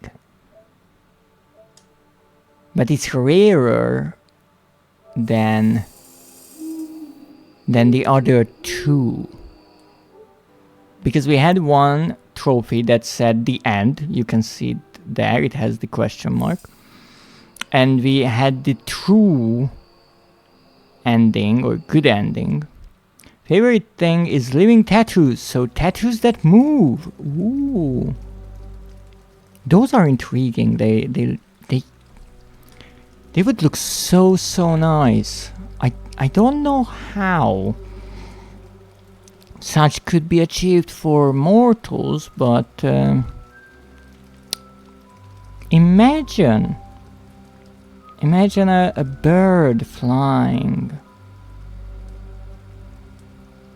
on skin, like an open field, the endless skies. When I get back to rigging, I will rig that ladybug.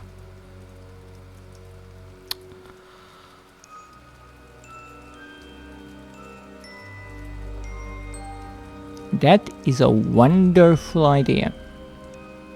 Even though it might be a bit distracting to viewers trying to follow the ladybug. Now, what can we do here? I had the idea from the start. That's a lovely idea. Now, some might ask what this icon is. It's just the languages. So what can we do here? Face can steal attention. Really? How do they do that?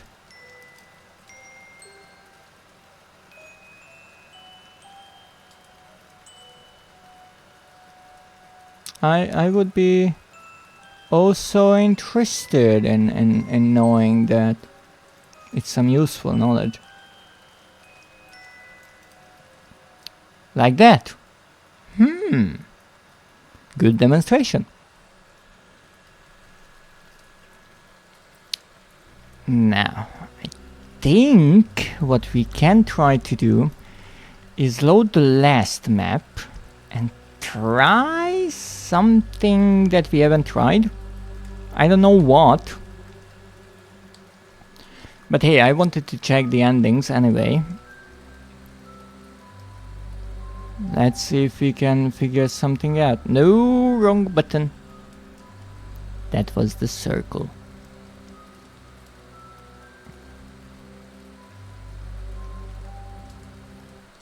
I also tried to get through puzzles with the fewest moves, or as fast as I think is possible.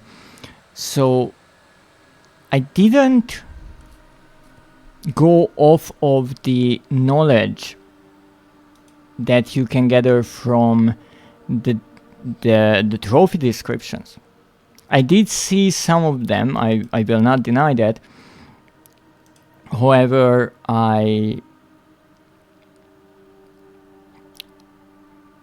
played through the entire game and I tried to mess around with all the puzzles that I played with different ideas.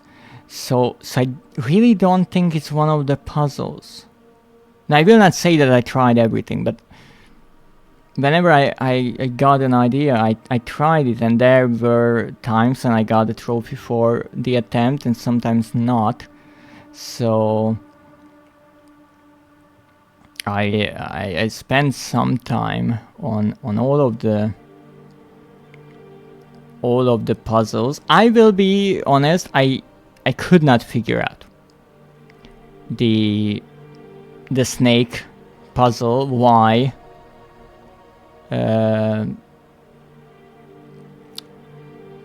the solution is what it is, but I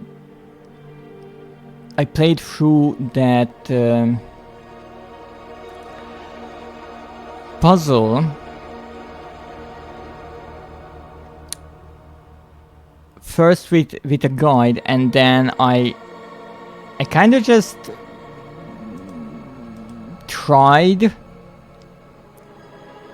whatever I could, and I actually solved it that way. I didn't understand why it worked, but it worked. Put the snake in the freezer. I already finished the DLC with the snake. There's no snake here. Now, I did have the idea of not messing around with these, because what happens is if you rotate these rings and align the text, you will get a word that you have to enter here. And if you take these pieces and rearrange them correctly, then a picture of a fruit will appear here, also in the middle of this as well when you finish that. And those are the fruits that you need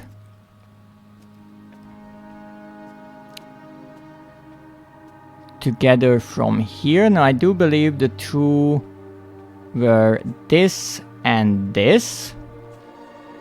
However, I just got an idea.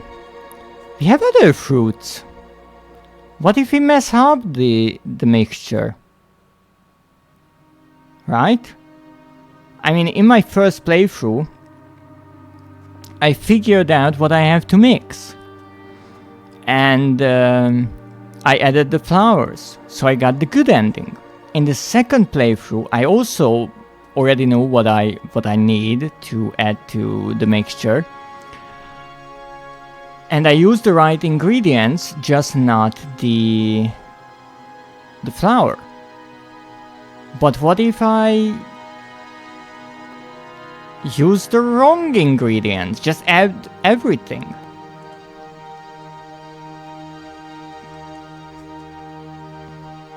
Oh! So these two I can't even use here?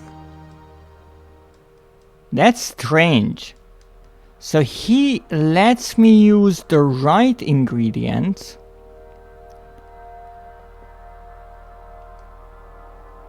but not the wrong ones, even though I don't know which ingredients are right or wrong.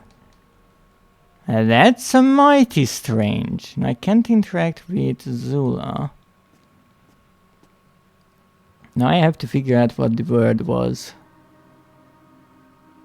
I think it was which one was it? No, it wasn't Mortis. It was longer. right? It's 3, 4, 5, 6, 7, 8, 9, 10 letters or so. So it's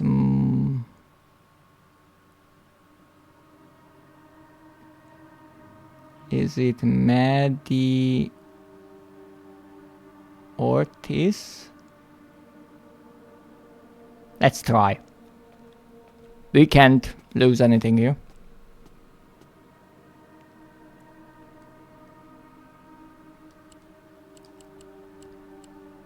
Nope, wrong way.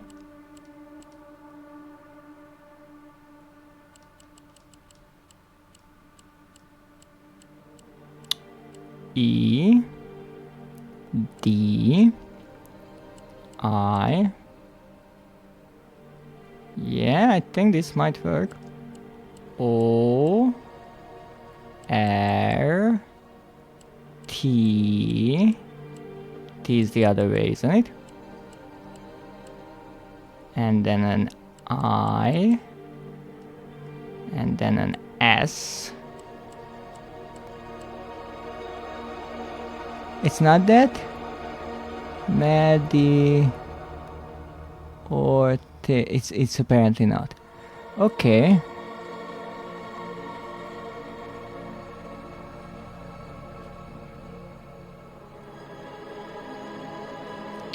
I think it started with an M. So I'm looking for the pieces. This is more.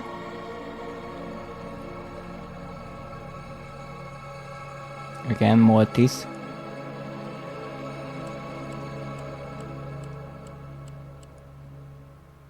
No. Perhaps dildo. No, that's a strange bread base. That's not it. Okay, let's try to figure this out. Yeah, it's not Mortis. What is that? Medica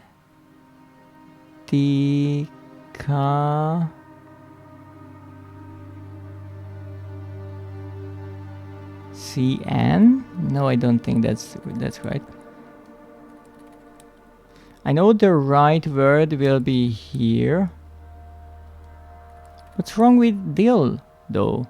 I actually do not like dill. I don't like the taste. It also has a rather strong smell. But maybe that's just me.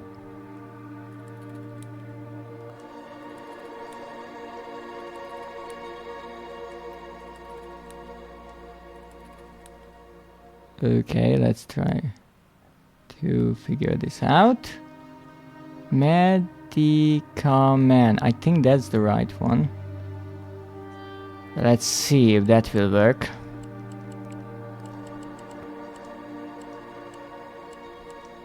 E. This will be a C. This is an A. Oops, wrong one. Medi. A. Nope, that's a Z. M. E is the other way. And then we need an S. Okay, so we did it without actually solving either of the puzzles.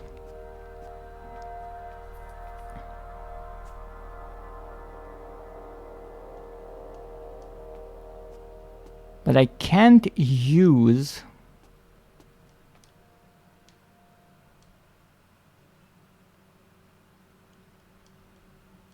actually I can't use either. Cheating! Well, kinda. I can't use any of the oops. Any of the additional herbs I gathered. So why can I gather them? It's rather strange because the game allows you to pick them up, and you would think that is so you can mess up the mixture, but then it doesn't let you actually mess up the mixture. Okay, well, I guess I have to fix this.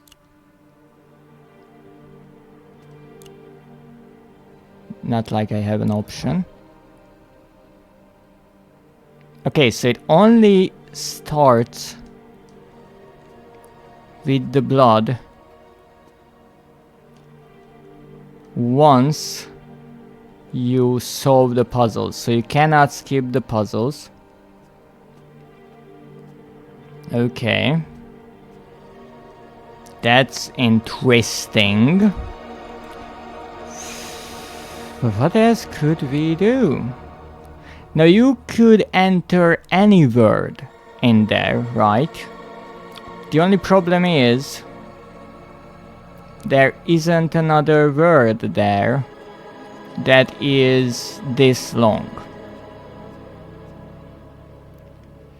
I cannot use any of the other fruits I gathered.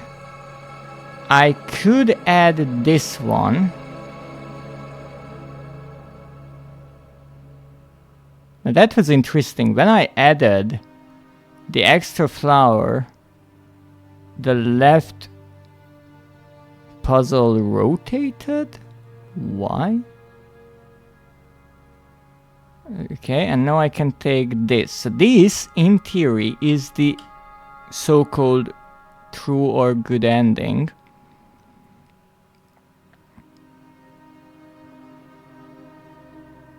And here we have to break the mirror. Now the question is,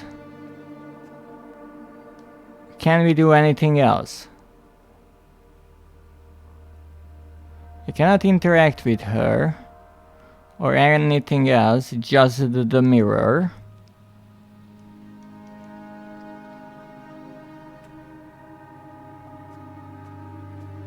If I wait, nothing happens. Well, let's try waiting. Let's see what happens. Maybe.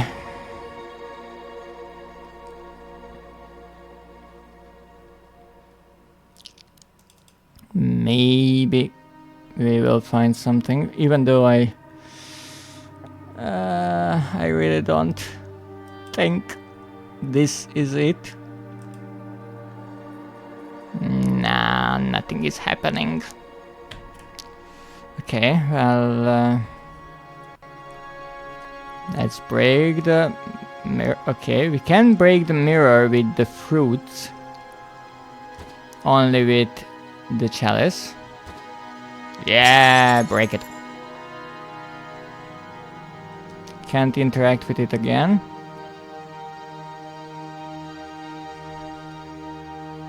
And this is the good ending.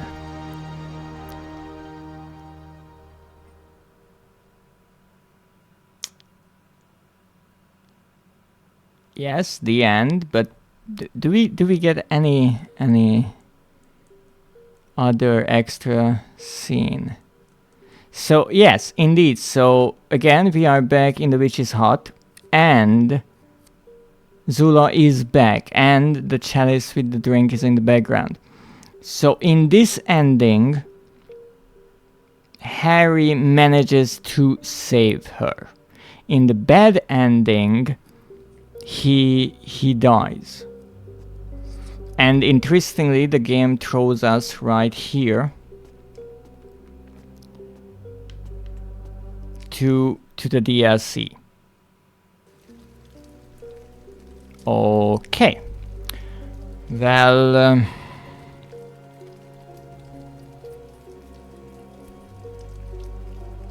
that explains the overall story rather nicely, but it did not get us any closer to our missing trophy.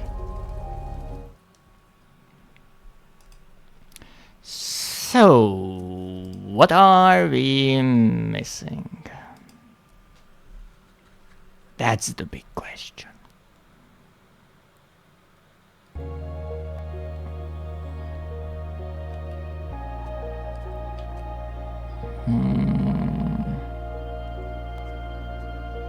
Can't do anything, can't do anything.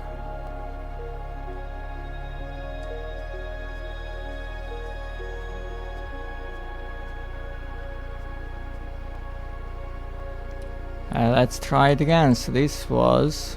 It could be to get it in the fewest moves. What the heck was it? No, that's the wrong one. But I really don't think it would be that. O.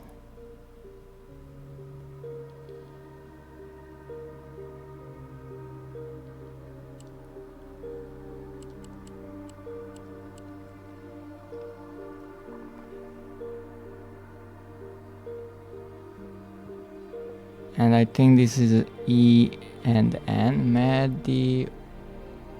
O. So difficult to read it.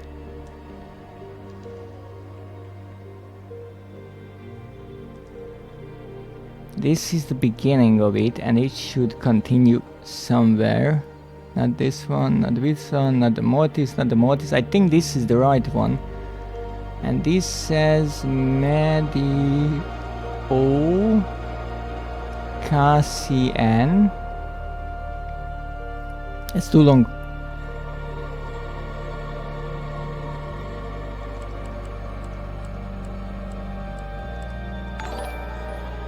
Oh, welcome in, Alice. And thank you for subscribing for 11 months straight. Thank you so much for your support. I hope you are having a wonderful day. And thank you so much for joining in today. I'm trying to figure out what I need to do for the missing trophy. It's going not too well. Especially because I can't read this darn thing.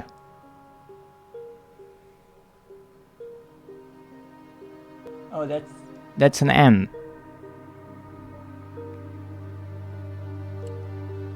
This is an M. So it starts with Mad E.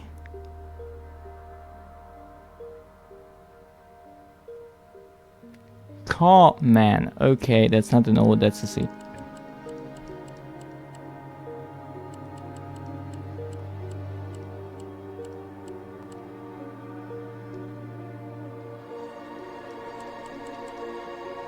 Here you go.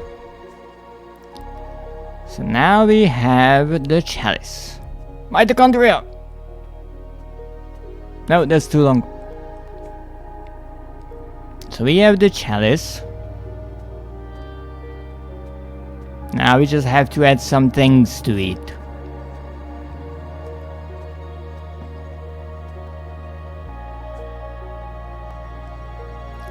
They are taking absolutely everything. Yeah, take that. Take that. Take that. Take these peaches. Anything else I can take from here?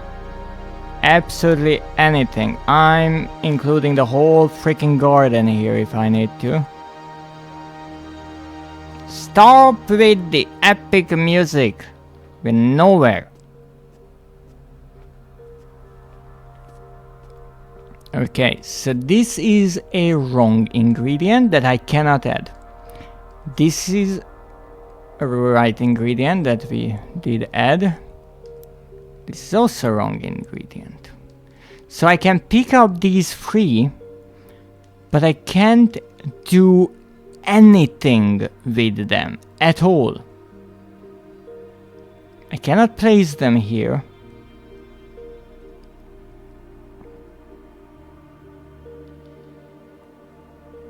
And that's mighty odd.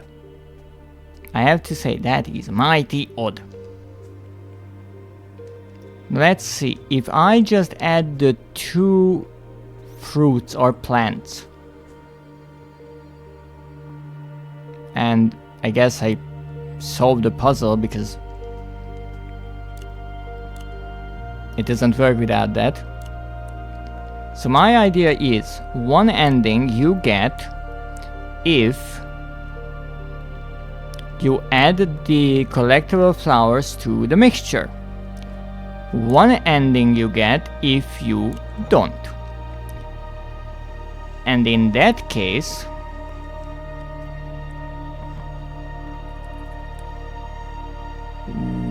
what you add to the mixture is the 2 fruits or 2 plants and the bug, whatever the bug is. Now, what if I don't add the bug, only the fruits? Can I do that? No. No. No. I can't rotate this anymore. I can't do anything with this either. So I have to add that. And for some odd reason that rotates. Absolutely no idea why.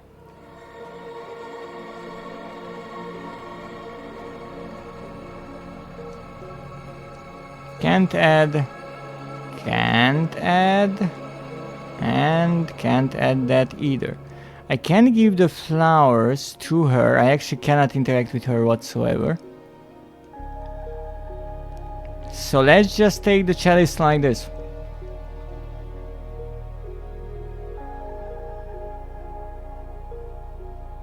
Bottoms up. So this is the not so good ending. In theory, we didn't add the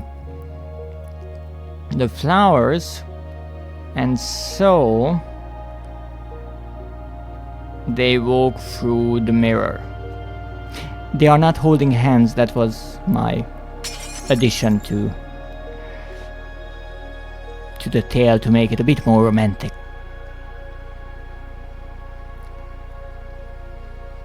And here we have the end. And it shows that Harry is probably dead. Zula is nowhere. And the bird is flapping its wings above him, with the feathers falling. So those are the 2 endings. Is there a third ending? That's the huge question.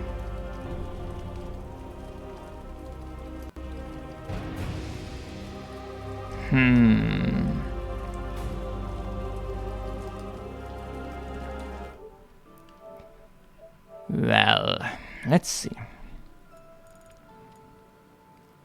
The true ending is here. 31.5%. 32.6% is gathering all of the flowers, which you need. And 40.8% is just finishing the game like this with the quote-unquote bad ending. Or standard ending. Now, these ones, the 30% ones, they are either puzzle, but they are actually all puzzle related ones. Some are from the DLC, some are not. Now, if this is hidden, and it's so rare,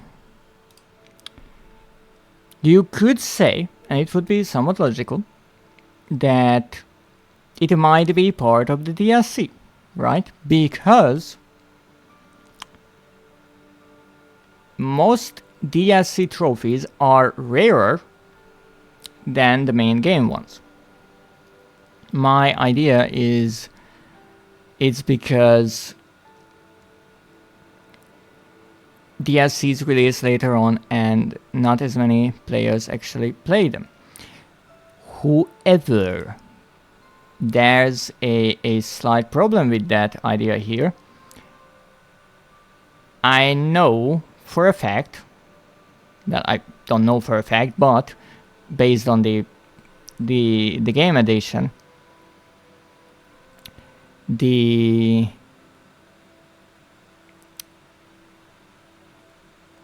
game released as one bundle. If you have the base game, you have the DLC. So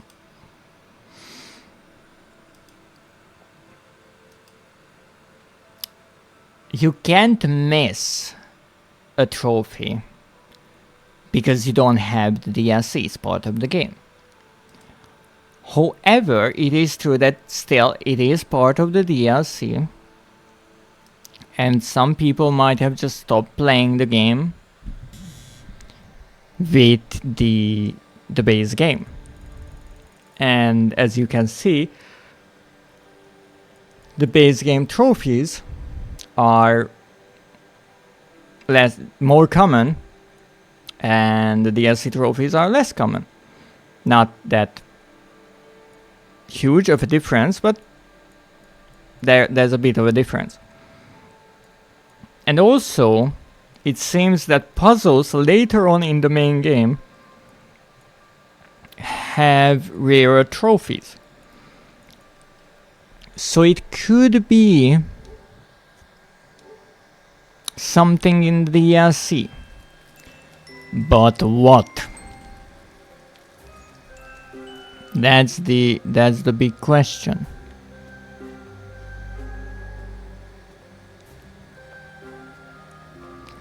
Can this DLC have a second ending?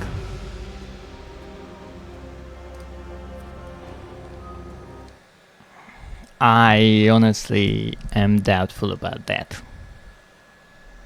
I don't really think.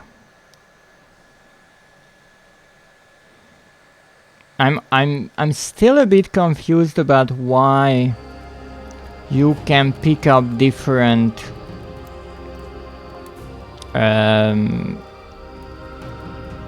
fruits at the end of the game that you are not allowed to use. Now, can I use the empty bowl here? Yeah, makes sense. Can I try to set ones on fire that you shouldn't set on fire? Yes, indeed you can do that.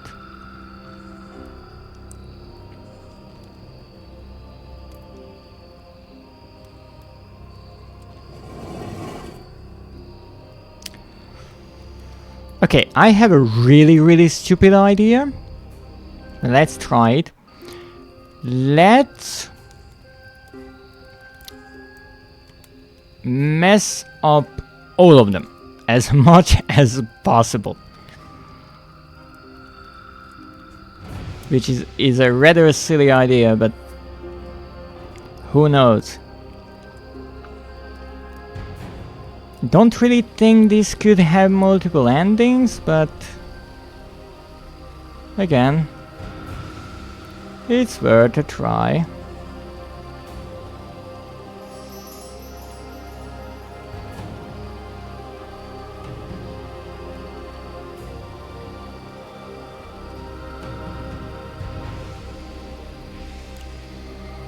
Now here,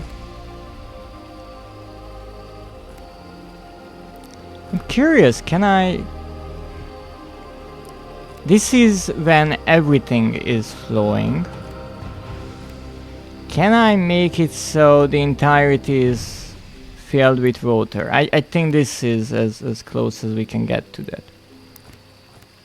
Can we do something silly here, maybe? Block both of the ways. I'm not sure. I'm really not sure if that's possible. Nope. Nope. Why can't I place it here? No, I can. But no, I can't place it here. I guess the game does not allow you to completely block the water. Because it would be slightly odd in a way.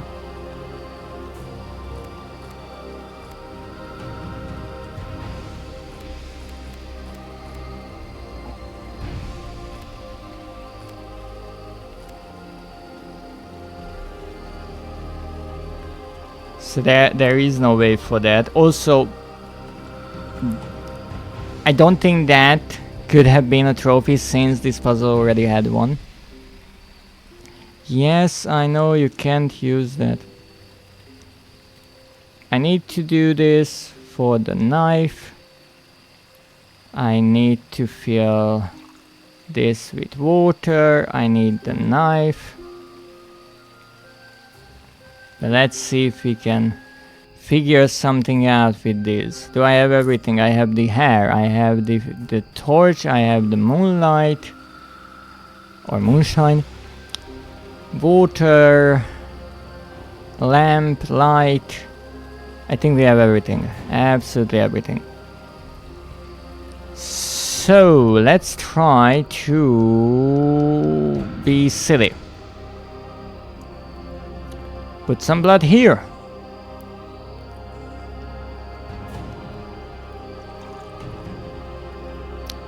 Put some blood here.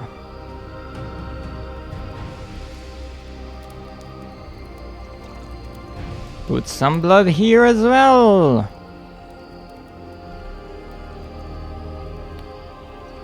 Can I interact with the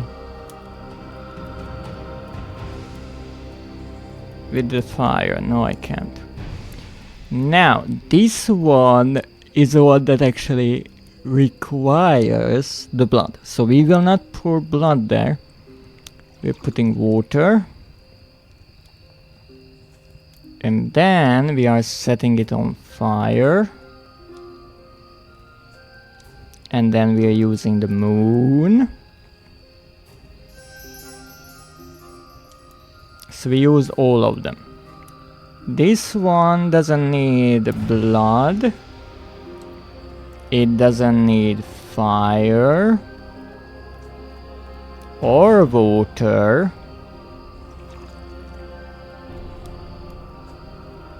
This one doesn't need blood or moon or fire. And this one doesn't need blood or moon or water. So I tried every single wrong combination. And now I can do the right one. Obviously for the right one we got a trophy. But here I'm not necessarily as concerned about the puzzle as the ending of the DLC.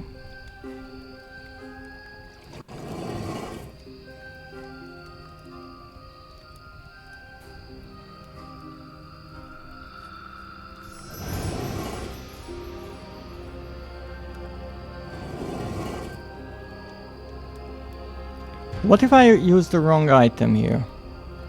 No. No. No. No. No. We don't get the option for that. That's why it's tricky. Because we are kind of limited to the right option here. Well, again, let's try all the items. Not the knife, not the water, Not the moon, even though that kind of showed the lantern. Yes, put the lantern there. And from this point on, I don't think we can do anything. There's Harry's head! Look at those arms! Like noodles!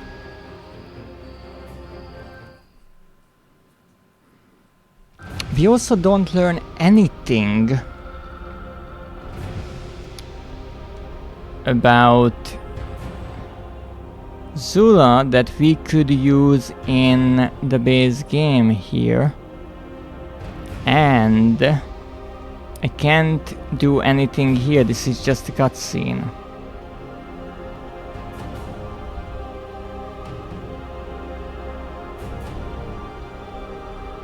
Yeah, you are scratching your head and I'm doing the same here. What could be the last trophy? Is there a guide for this? There is no guide for this game.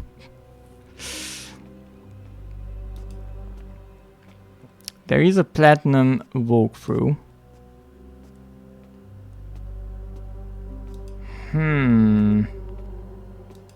Is there any kind of a hint that I can find that could help me out here?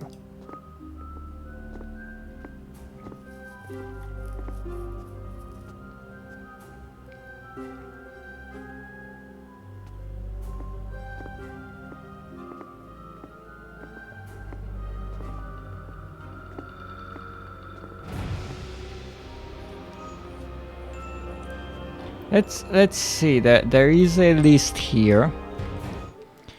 Let's take a look at this list.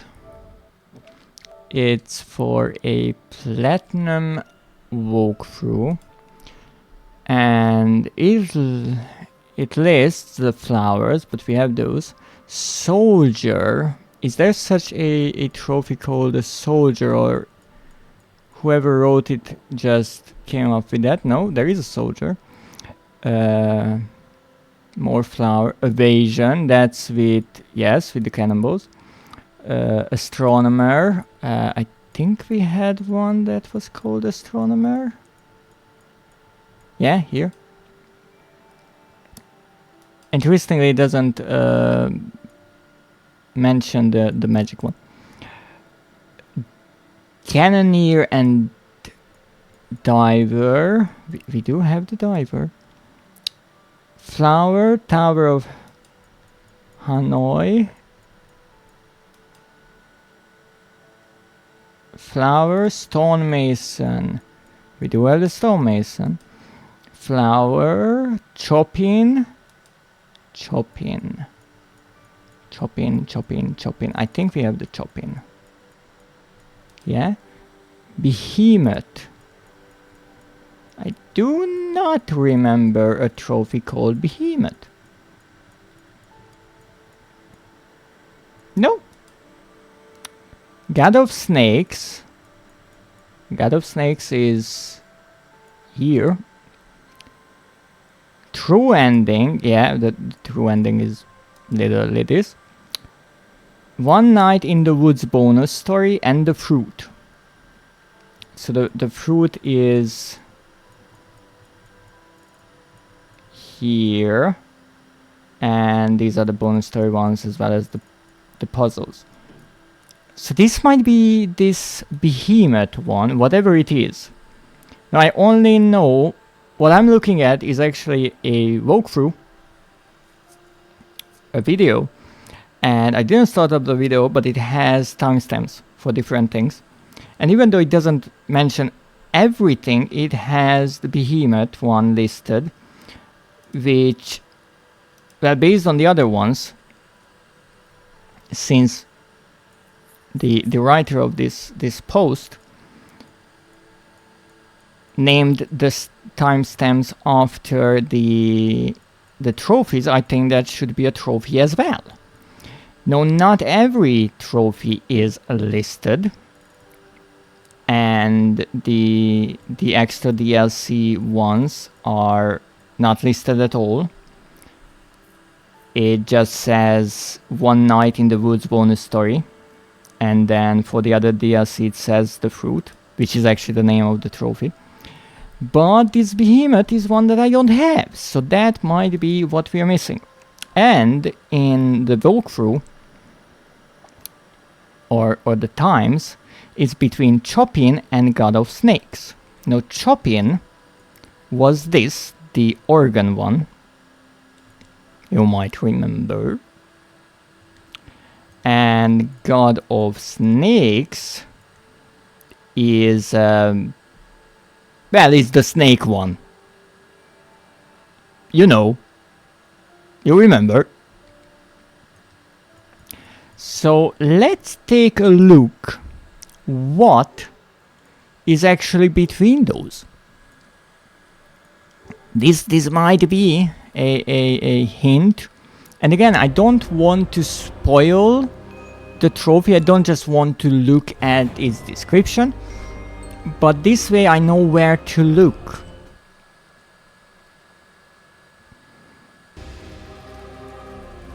So this is... No, that's not it. That's the extra one. This is in the base game. And it's somewhere...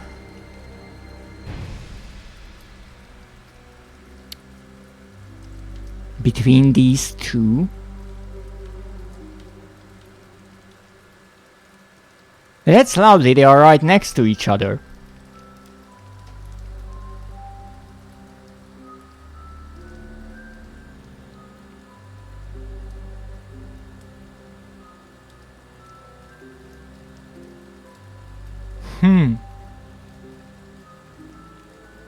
Now Chopin, the time says 58:38. Behemoth is 1 hour 11 seconds. God of Snakes is 1 hour 1 minute 12 seconds. So it's on either of these. Now I think the Chopin requires you to play on the organ without mistake, and that's the end of that puzzle.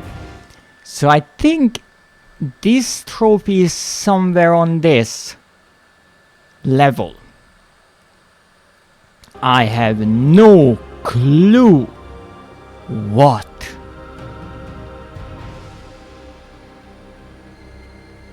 What can I do here?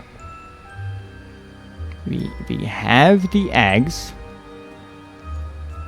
We have these. You can put these up here. Wait a moment. I just realized. You have multiple spots where you can put these. Originally what I did is I put them on either side, right? And I learned that if you put an egg on the left one,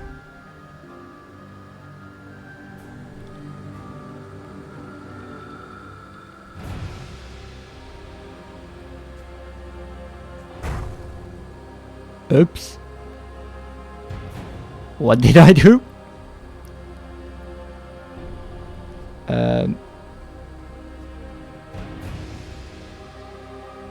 I think I broke the scale? Is that a trophy? So that broke the scale. So what do I do now? Well, I still have this egg.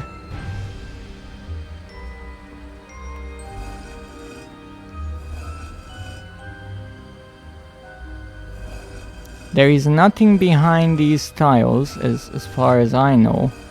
We move all of them except for this that we actually don't have to move, but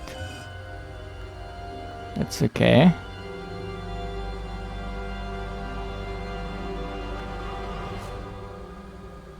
I still don't remember the right order, so I will have to figure this out. So 1 is followed by 12. And if I mess up, the previous 2 will go back. So 1, 12. But 1 and 12 is 13. But we don't have 13 because, again, everything can be shown on a clock.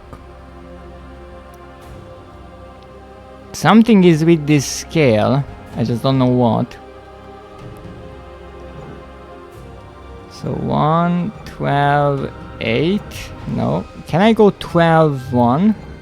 That's okay as well. Intriguing puzzle. 2. What was this sound? Sometimes there are these sounds. It's like checkpoints. Because those will stay. Those teeth will stay like that. And it's every third teeth. And now we have the key.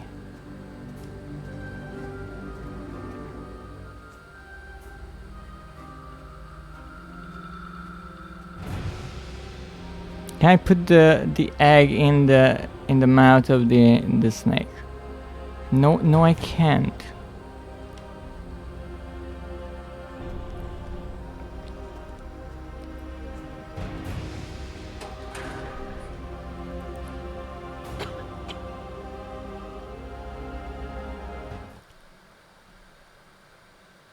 Great.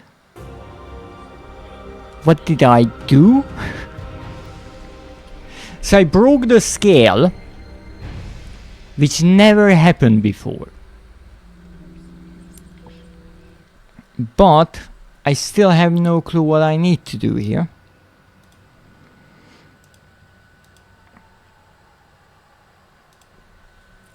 So I guess here we go again. Okay, take these, take the eggs. Okay, so put one here. I mean, I could put both of them on one side.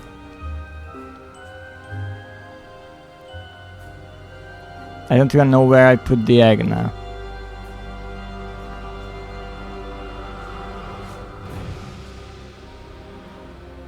Okay, let's see.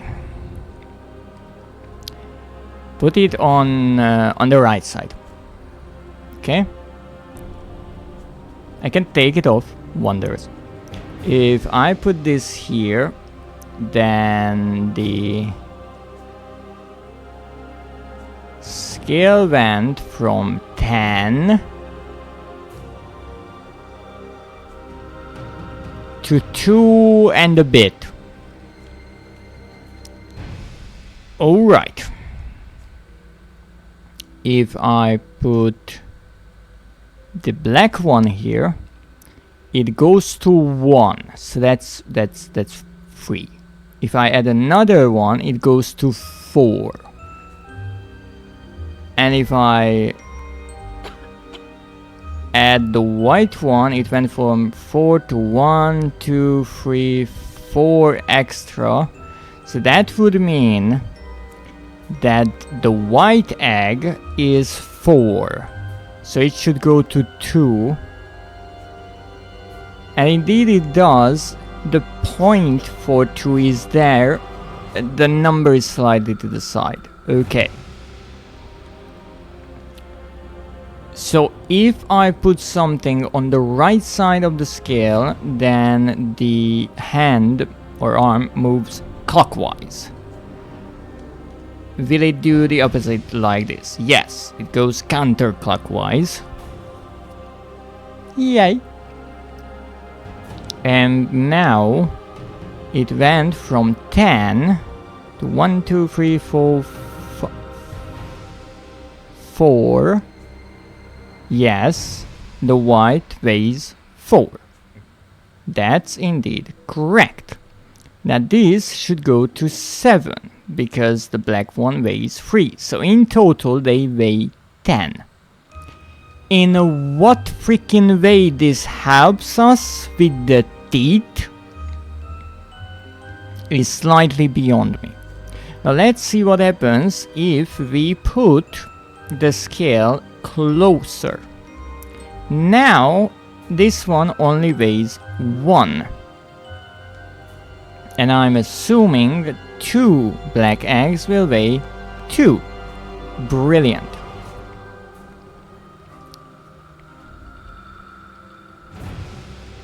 The white egg will weigh 1 as well. Intriguing. No, I'm assuming the same will be true for this side. So that weighs 1. And put the freaking thing there. And the white weighs 1 as well. So this is what I got confused about previously, because I put the pieces onto these inner hooks and not the outer ones. So I can make the clock show any time, I'm assuming, to a certain point, because I can go 10 in one way or another. So let's try to do that, I guess. Is there a specific number that we should choose?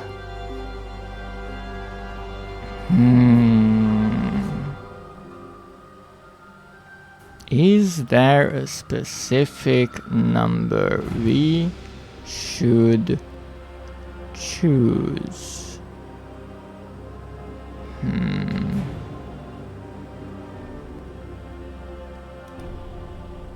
Well, it's a quarter to something. That arm we cannot move. Or... but that's a good question. Which arm is which one?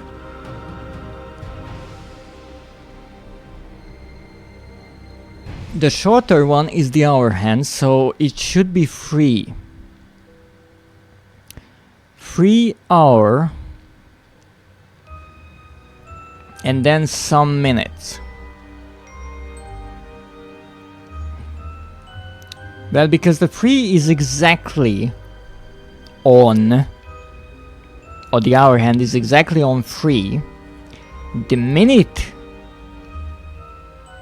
hand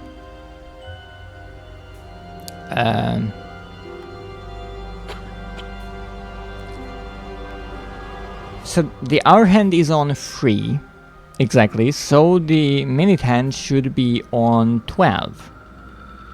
And we can do that by doing this. That's not exactly on 12. And that's a bit over 12. Why?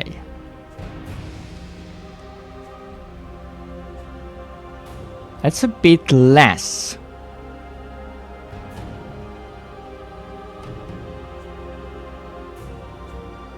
Okay, so if we put something to the inner ones, that's not just 1.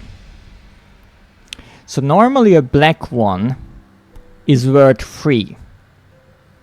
Here it's worth a little bit less than 1. If we had 2, it's worth 1.5. So 6 is worth 1.5. That would mean we have to divide it by 4. Now, if we divide the 3 by 4, it indeed will be a bit less than 1. And if we add the white one, then let's do some math. I mean mathematics. That is 4. So 3 plus 3 plus 4 is 10. 10 divided by 4 is 2.5, so it should go halfway between 12 and 1. And it does. So compared to the outmost one, this divides by 4. Let's check here. This goes 1 over? No, that's a little bit less. I feel like this is a 2.5 as well. But let's check. If I add the white one, which is 6, no, it's 4, it's divided by 4 is 1. It's exactly 1. Yes, if I add this one, that will add 3/4, so it doesn't get all the way to the number, and I think it doesn't. If I add the other one, it should be halfway. It looks like it's not exactly halfway, it's a bit over than that. What if I add the 2 black ones? That's 1.5-ish. So I would say that the innermost ones work the same way. So we can add... This is the moment when I need my pencil. I found my pencil. So we can add or subtract 3/4 twice, 1 because that's 4 divided by 4, 3 because that's the black egg, and 4 which is the white egg.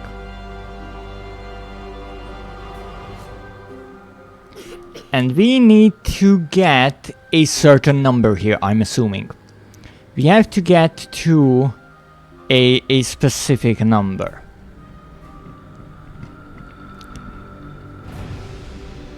I still don't understand even the serpent part. So maybe this is just to solve that part. But whatever.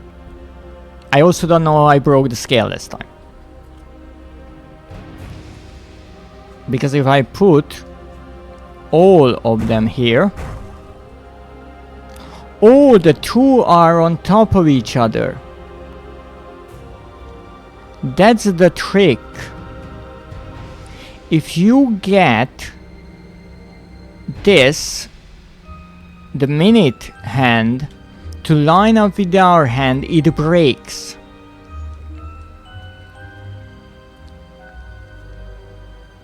And what I did, I subtracted 7. Alright. Now can I do it not subtracting but adding? Why would that help us? I don't know.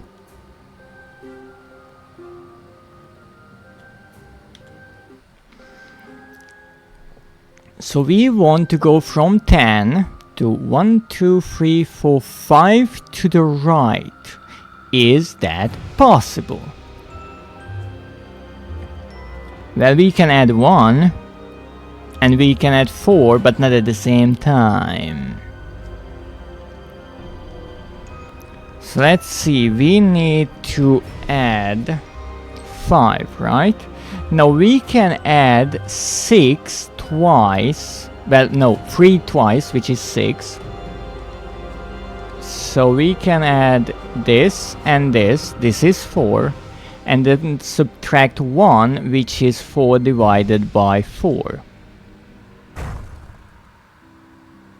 So I did the exact same thing, but from the other way around.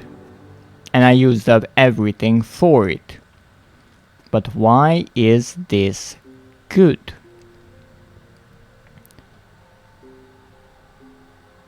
Because this is a special thing. This happens for a reason. But what is the reason. Now I cannot interact with the scale anymore. Only the serpent puzzle. And I still don't understand how this helps, because the scale lets you check certain numbers, let's say. But what's the idea?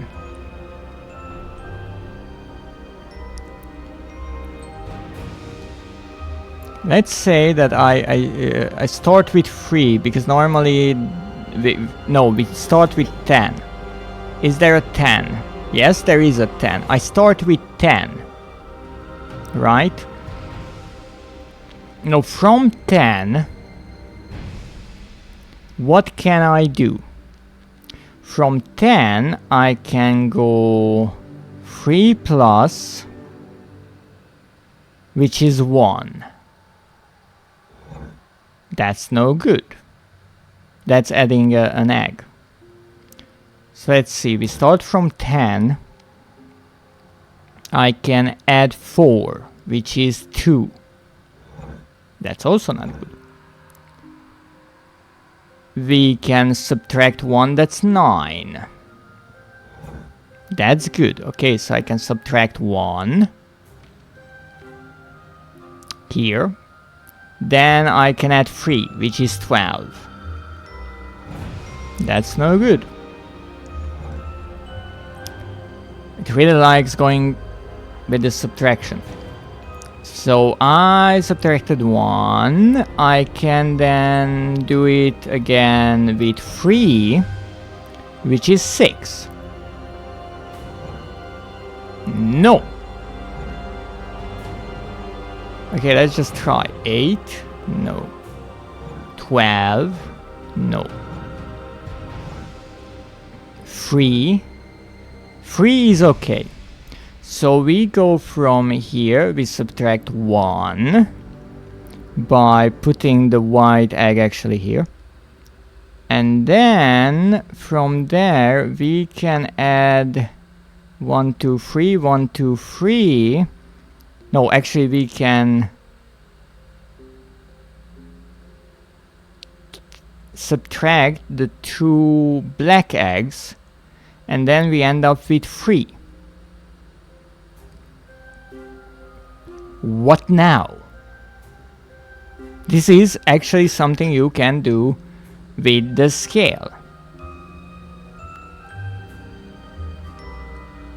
But then what? What's the next step?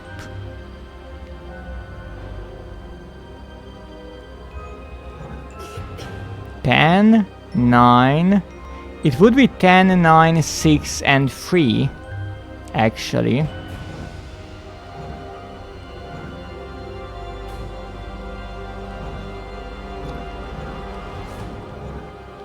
I feel like they are in groups of 4. So 10, 9. Wait, 10 and 9, the difference is 1. 3.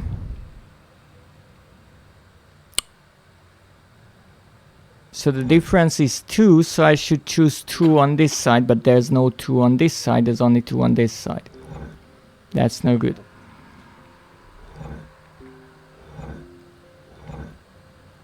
Four? Yes, 4. So 4 and 10, 9 and 3.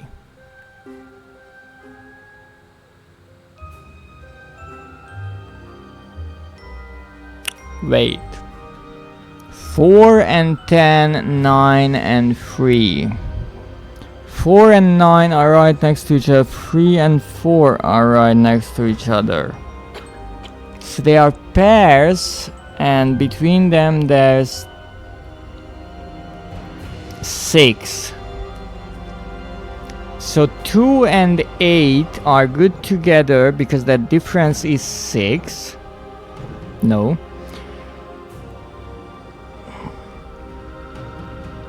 2 and 1 because they are next to each other. 2 plus 6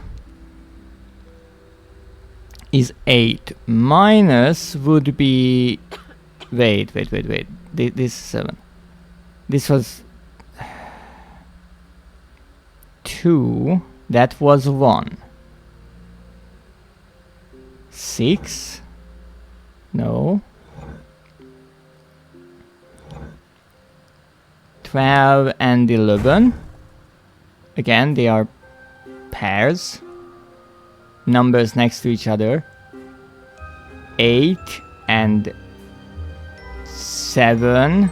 6 and 7. What's the puzzle here? So you have to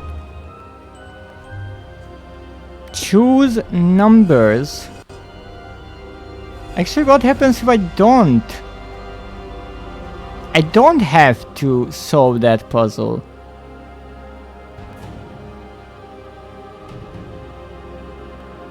I can't use the key like this. Really? I just realized, well, I don't have to fix this puzzle for it to work, but apparently I do have to.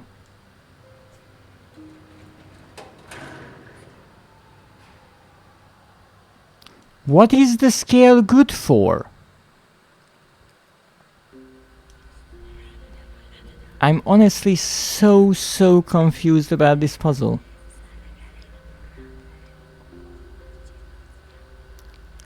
I do not see any kind of logic in it. I also don't understand why I can't use this right away, but whatever. So, let's see. 1, if 1, then it's 2. Okay. Can I choose any number as the next one? Do we have a 3? Let's go with 3. No, I can't. So it's 1 and 2. And then 4. No. 1, 2, 10. No. 1, 2, and 7. No. 1, 2, and 6. 1, 2, and 12. I will write it down. 1, 2, and 12. If it's 12, then it's 11. For some fucking reason. So it's 1, 2, 12, and 11. Wait a moment. Wait a moment. I have an idea. So it's...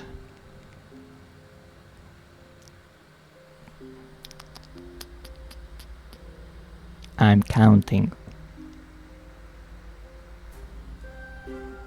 Be very quiet. I'm counting. So if it's 10, then it's 9.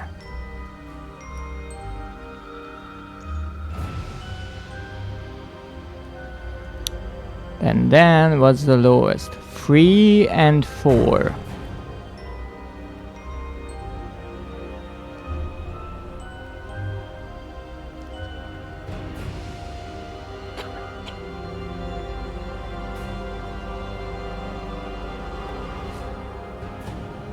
And now we have 6 and 8 and 7.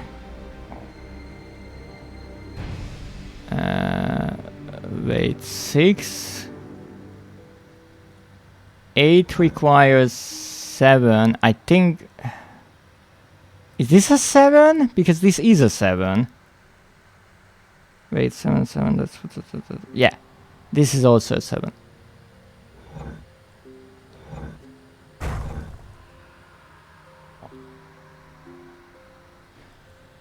Okay. Okay, so what I figured out finally. They work in combinations of 4, and the sum of the 4 numbers has to be 26. Why? I have not the slightest of clue. I also don't understand why I can't use this keyhole with the key without solving that puzzle.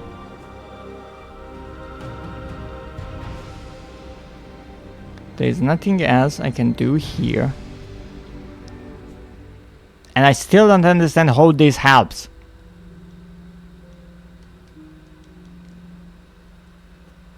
I can't use the key on it. How surprising. So I know if I aligned 3 with 3, it just broke. The maximum weight I can put on one side is this much. Because again, I went on 3 and it broke. What?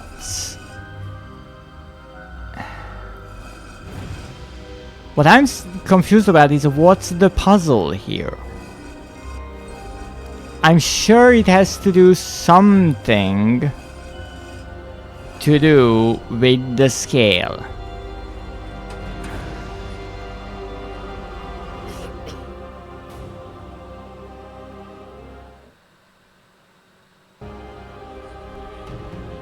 It's something to do with the scale. But I don't know how the scale would help figuring out this pattern. And also there is more to this puzzle, because there is a pattern. So I said I would start with 1, right? No, let's start with 2. 2 and 1. Now, because we are trying to kind of get an average, what we need to do when we take the smallest numbers, then we have to take the largest numbers. So after that we will need 12. And next to 12 would be actually 11, which we have here. But I will mess it up now and think, can you solve this puzzle in any other way? Can you make other groups of 4? I don't think so. No, the order itself is not important. So you can take 1 and 2 and 11 and 12 and it will be good. And then you take 10 and then you take 9 and you take 3 and 4 if you find it, and that's good. And then 6 and then 7 and then 8 and then 10 and that's good. It works, but how does the scale help with it? You get eggs.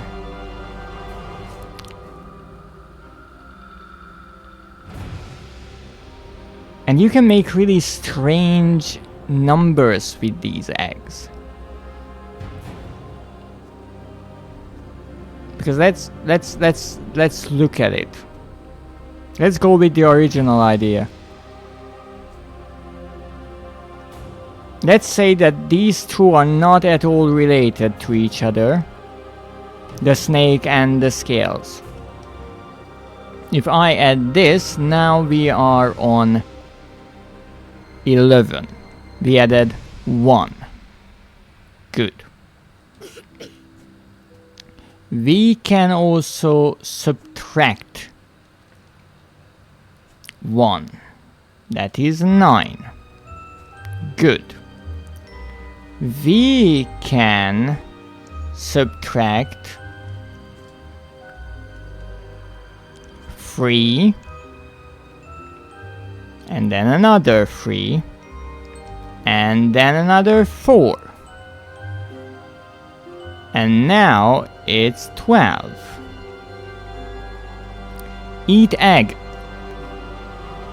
First of all, I'm not sure what kind of egg it is because it seems to have a hard shell. But as far as I know, snake eggs don't. So that's strange. The second thing is I feel like I need them. I'm just not sure.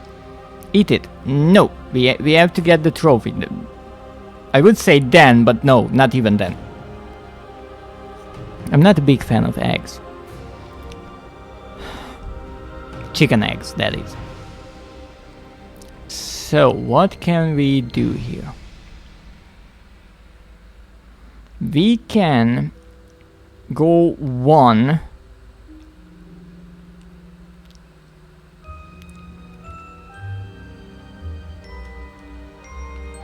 Let's start with 10 because that's where we are. We can add, that's not 1, I messed that up.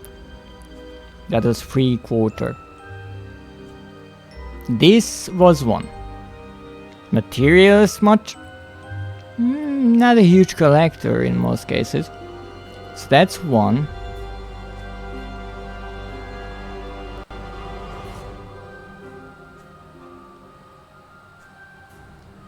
What if I add 3? Do you want a quail egg? Never had one. But I think they are rather tiny. So if I add 3 and then subtract 1, then we'll be on 12. So I got that. We also managed to be on 1. You just can't see it, but believe it. It's there. Now, how can we get to 4? Well, rather simply, we add 3 here, and we add 1 here. That's 2. They're totally decent size. Alright. I think I pressed the wrong thing here. Okay, so we got all the way to 2, which is good. 3, we don't want to go to 3 because then it breaks. 4, can we go to 4? Well, that from 10 is 1, 2, that's 6 from here, right? So that shouldn't be too difficult. We just add the 2 black eggs. That's 4. Can we go to 9? Yes, we can. We subtract 1. Great. Can we go to 8? Well, there we have to subtract 3, that's 7, and add 1. That's 6. We got to 6, we got to 7. Great. Can we go to 6? Yes, we need to put this egg here. That's 6. Can we go to 7? No, 5. 5, that's 1, 2, 3, 1, 2. We need to... Oh, that's tricky. We need to go 5. 1, 2, 3, 4, 5. How do you do that? We can take 3. That's 1, 2, 3. That's this. That's 7. If I take another 3, that's 1, 2, 3. That will be 4, not 5. If I take away 1, I can take away 1 twice.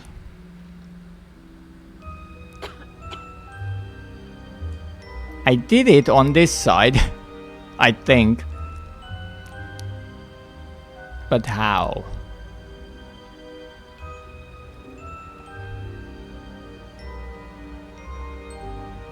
Oh, I know how. You take away 6 and add 1. That's 5. That means I did all the combinations. I got the hand to point at any of them. All of the numbers except for 3, because if you get to it to 3 it breaks. Why? I honestly have no freaking clue.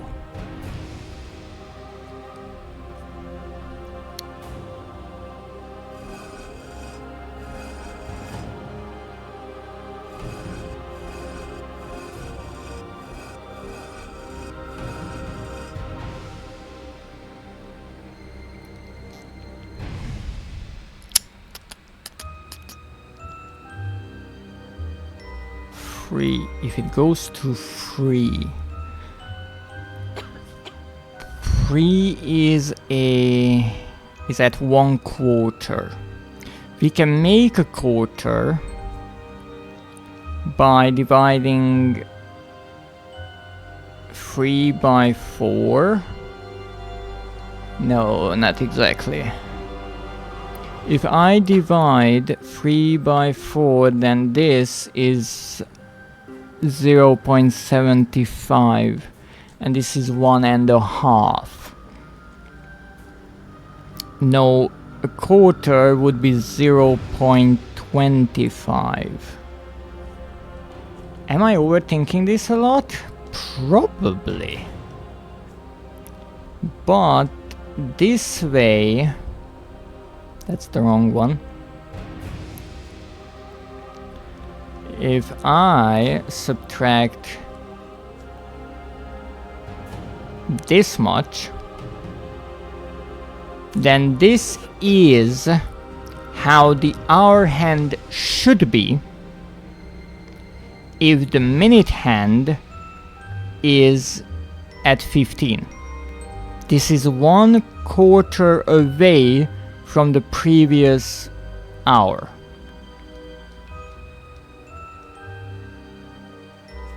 Now I can add 3 to it or 4. How the frick did this happen?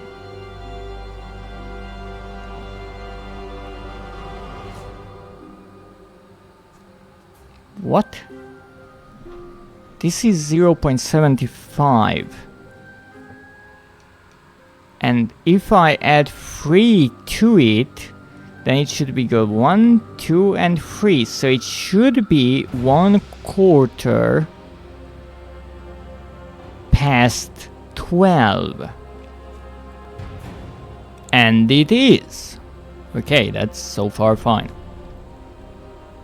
If I add the 4, it should be 1/4 past 1.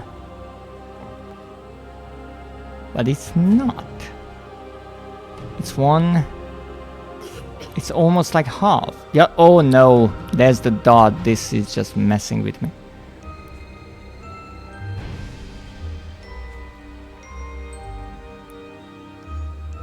But there's no point.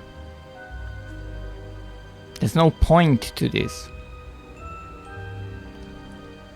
You can try to add 6 and then take away 1 and it will break. And I think this breaking it is important. This is somehow important that it's free. Who breaks first, the game or Dread? The scales. The 3 is a clue. To what? Once I do this, I can't interact with the scale or the eggs.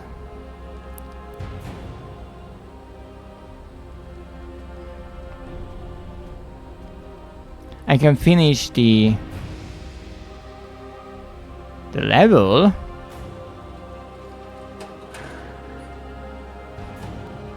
With the broken scales, but I already did that.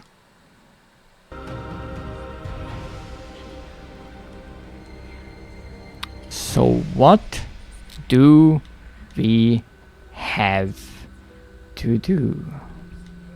Somehow the number 3 is important. Or at least I think it is important.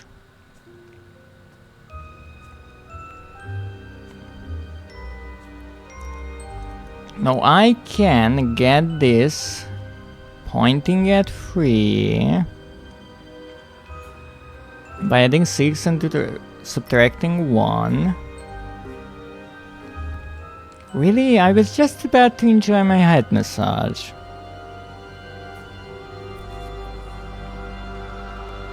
But I shall not forget about the task at hand. My attention should be sharp, like a knife. I am not a frog, but thank you.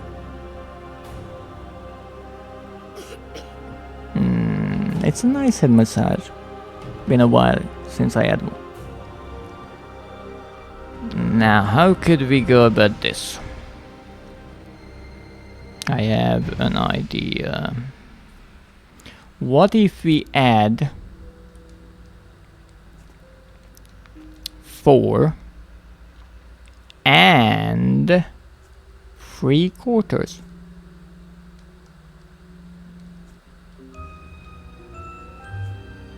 It's almost 3, but it's not. This is almost 3, but it's not. That didn't do anything. Frog! No, I'm not a frog. Rabbit. I would make a terrible frog.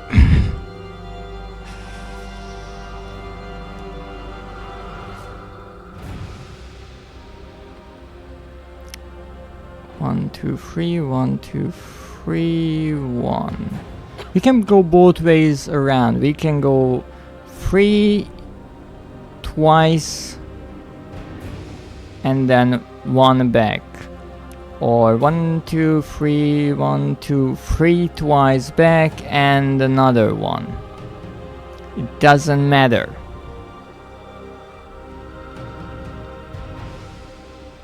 What's with the frogs here?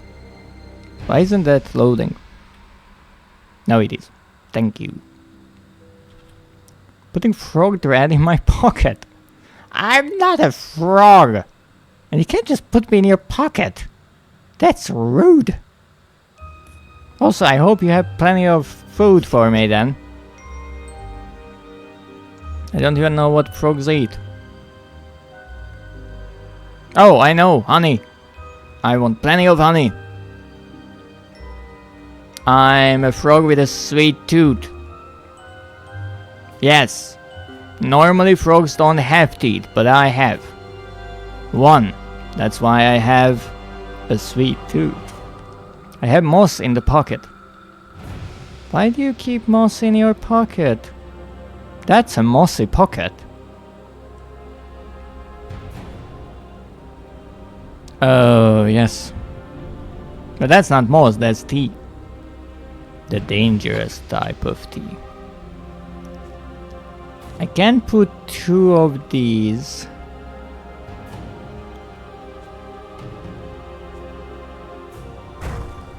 Yep. We broke it again and we hear 2 knocking sounds similar to the ones we hear when solving this. Let's see. 1, 2, 12, 11. Where's 3? 3, 4, 10, 9, 6, 7, 8, 7. Nothing changed. But I think this is the point when I just have to look at it. Because we are not getting anywhere. And I will be honest, this is a crazy confusing puzzle for me. Behemoth. That doesn't help. Oh.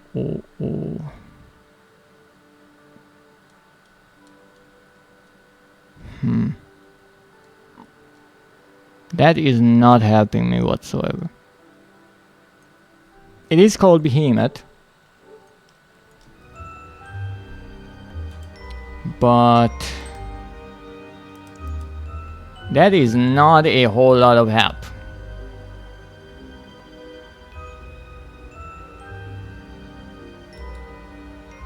But I guess let's look at the video.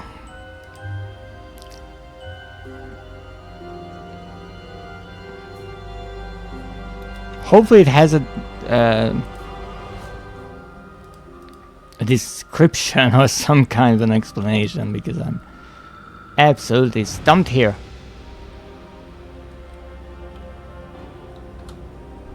Oh, so it's not even here. It's with the organ. Okay. But can I finally get an explanation with the snake puzzle?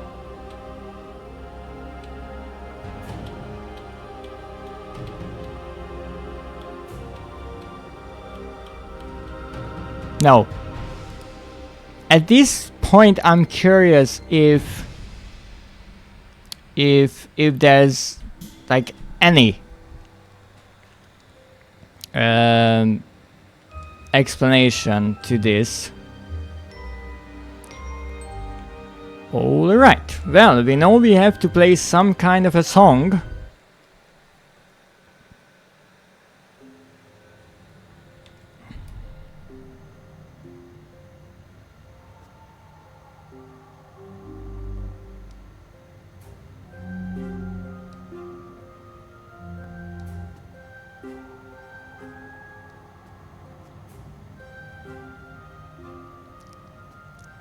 But what song?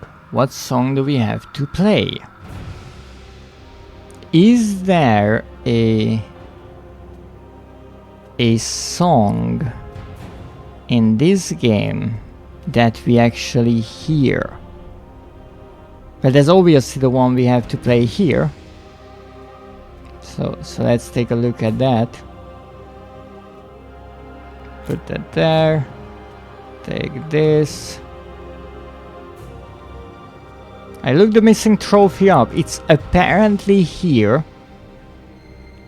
But I love that not even in the trophy guide video it is explained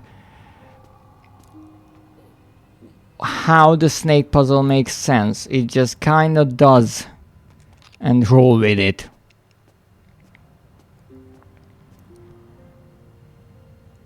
So I guess I have to put this together.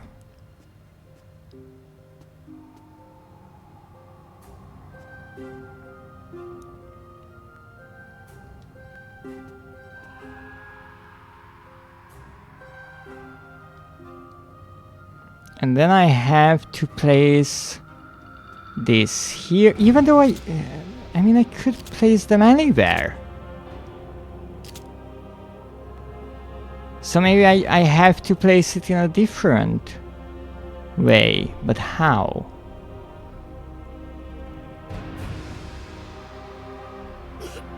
The normal playthrough calls for this to be here, and I guess this to be here, just like on the top. Is that in the right spot? I guess yes. I looked the snake puzzle up too. Nobody has a logical answer, just a solution. Yay! Oh, I love it. Well, then I'm not entirely stupid. That's reassuring, thank you.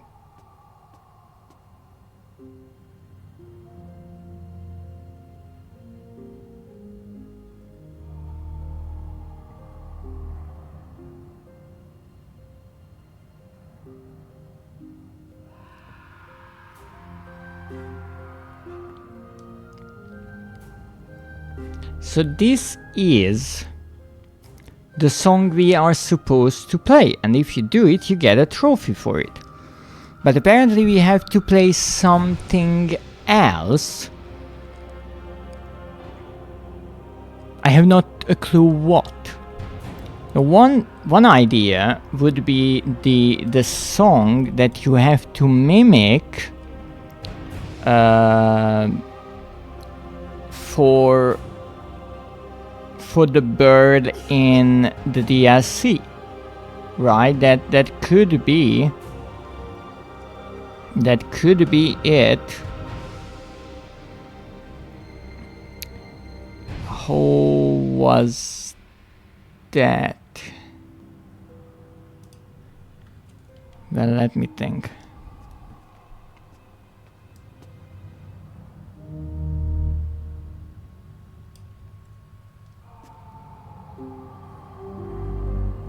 So I think these are the lower notes.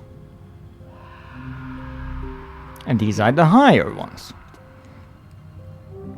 No, on the... What is happening? Why is debris falling down there? I saw that before. No, I remember that happened before in my first playthrough. Why is that happening? Can I play half notes? No, I can't.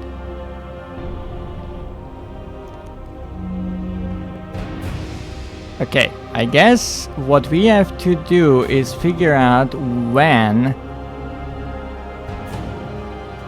the cave wants to collapse on top of us. Oh, this was good. So I guess we have to start with this.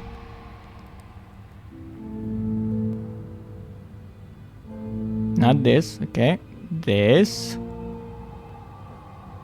Come on. Yes, and then maybe this one? No, apparently not. I guess there is a right sequence. Okay, maybe this one. Nope, does not seem like it. Come on. Come on! Okay. This one. I also can't hear the organ play because of the music.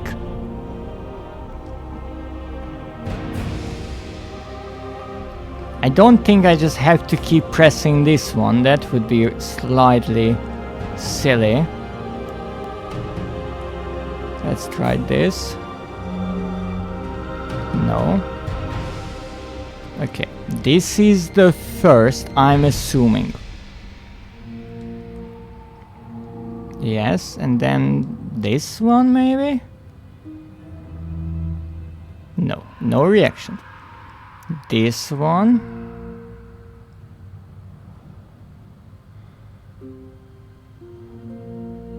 And then this one. That key, that sound must be something special because the effect only plays when I play that one, at least I think. Okay, so try this one now. No.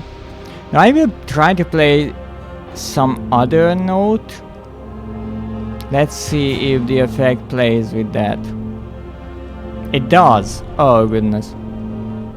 So it doesn't matter, it's just play notes and it will play that effect. Oh goodness. Okay, so that note wasn't special, it was just play notes and the cave will start to crumble. Absolutely fantastic.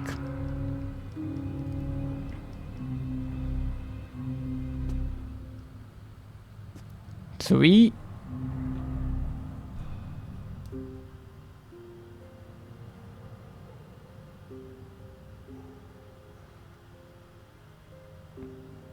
have a number of keys. This is the first one we can actually use. 1, 2, 3, 4, 5, 6, 7, 8, 9, 10, 11, 12. We have 12 keys. Now the first 1, 2, 3, 4, 5, 6, 7, 8, 9, 10, 11, 12 have these. And some of them have skulls. The first, the third, the fifth, the 8th, the 10th, and the 12th. Is that important?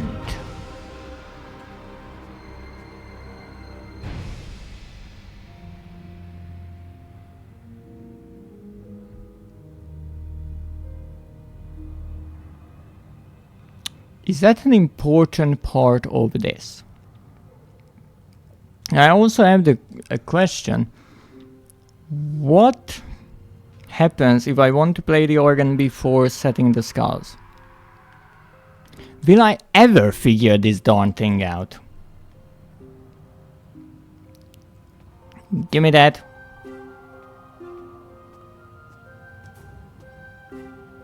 Also give me that. Give me that.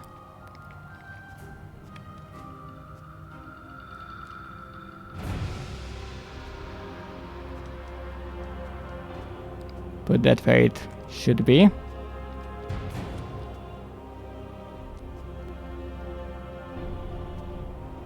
Take this piece.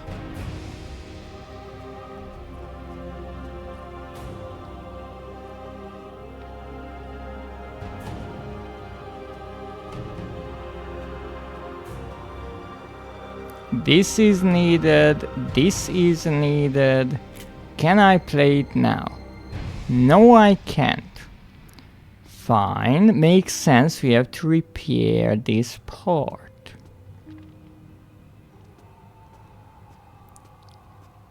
Part repaired.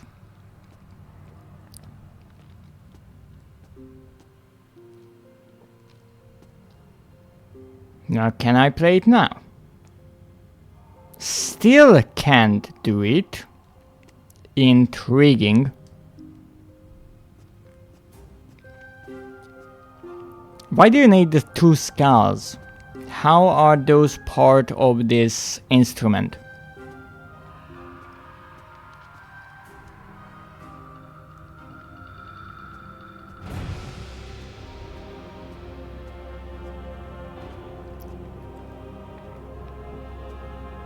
Okay, so what if I place it in the wrong spot? Let's say we do it the other way around. Put that there. Put this here. There you go. Can I play it now? No, apparently it will not even work.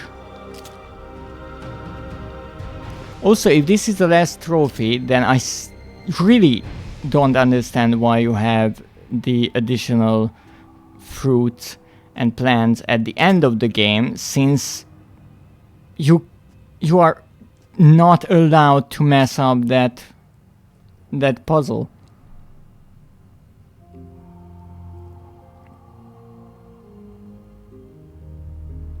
So we are supposed to play something here? I have not the slightest of clues. What? Now, this is, if I'm not mistaken, the notes from C. So this is C, D, E, F, G, and then A and B, because it makes sense. Don't worry about it too much. Now there is an old kind of joke with horror and music, and that was actually used in a game that I played called Crow Country, where you have to play the notes D, E, A, D. Dead. So let's try that. So this is D. This is C, D. This is E. In theory this is bass, so this is A. And this is D again.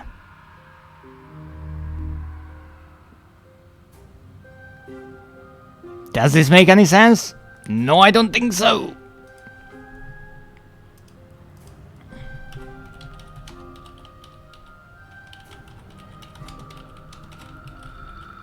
Let me check if I didn't mess it up. Indeed, it starts with C. So I was right about that. So this is C. No, it can, because it restarts with C and D here. The D can be this one. And then we need the E, which is right next to it. So it could be this one. And then we need the A, which is this. And then the D again here. Every 4 we have this falling dust. So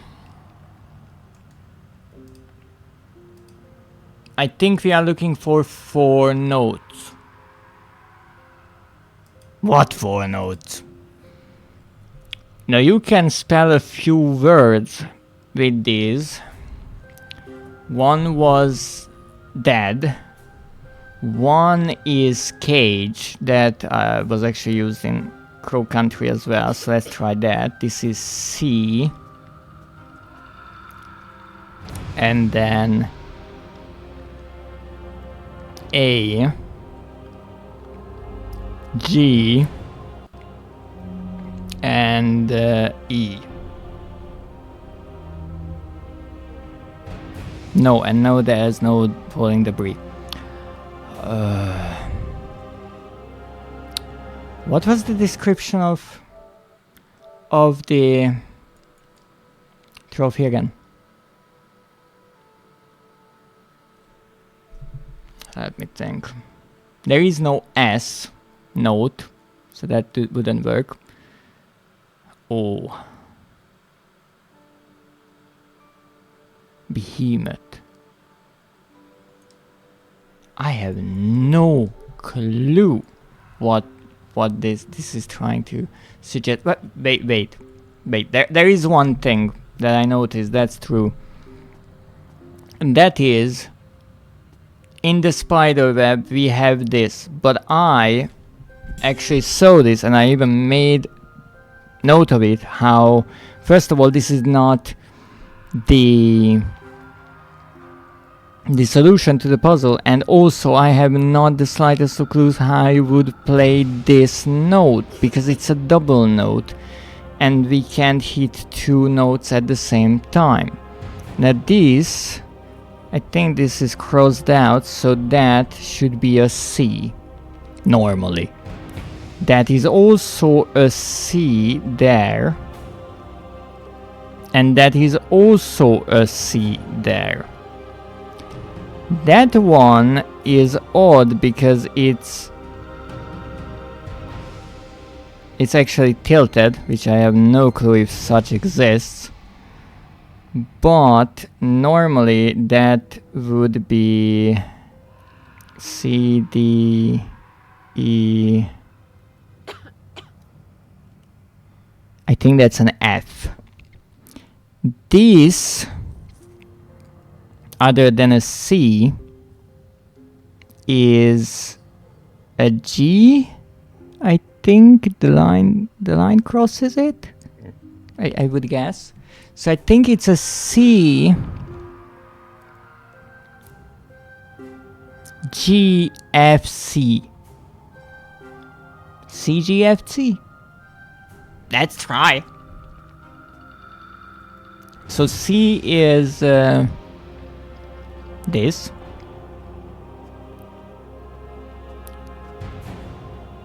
C, D, E. Wait, C, D, E, F, G, and C again. Yeah, that didn't work. Huge surprise. I think that's it, because that was weird how it's written there. The only problem is how to decipher it. So the first, I would say, the first is crossed out, so that is a C. I'm definitely telling or saying that's a C. The next one is a C.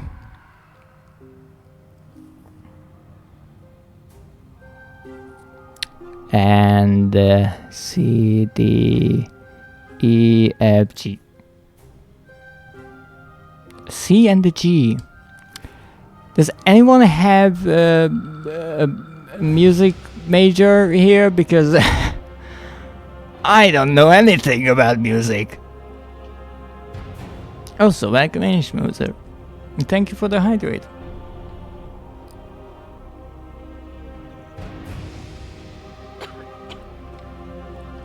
Stop coughing. I'm the one who's complaining now. So the next one is tricky because I wish I could help. I'm not sure if anyone could. I spent an hour trying to figure out a puzzle because I knew the solution and I kind of figured out a pattern, but I couldn't really find a logical rule which to follow. And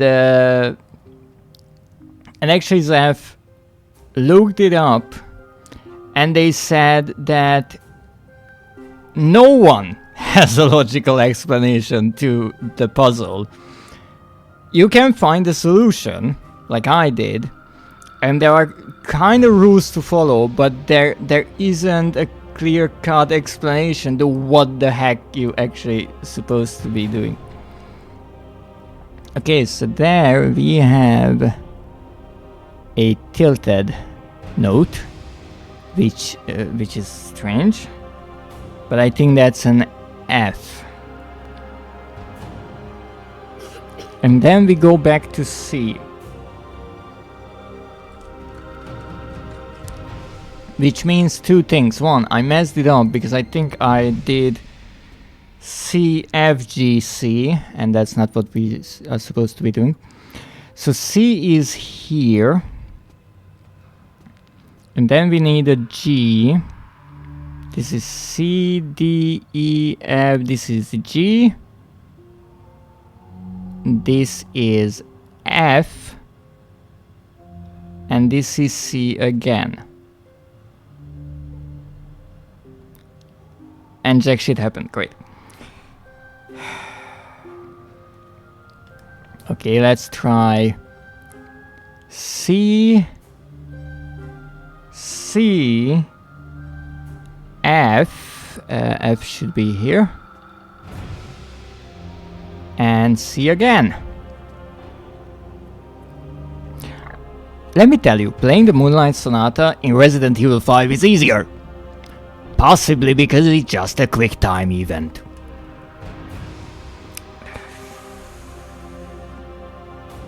So if you have two notes in sheet music on one line, what does that mean?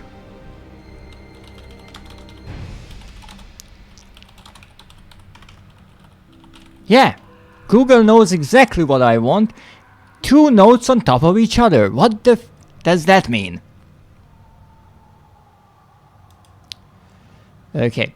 How should two notes on top of each other be played in sheet music? Great question! Why am I looking this up?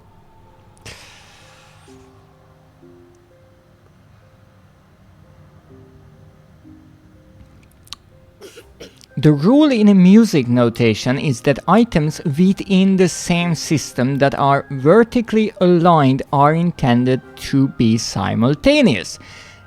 Yes! That's exactly what I thought. Here's the kicker. You can't play two sounds at the same time here.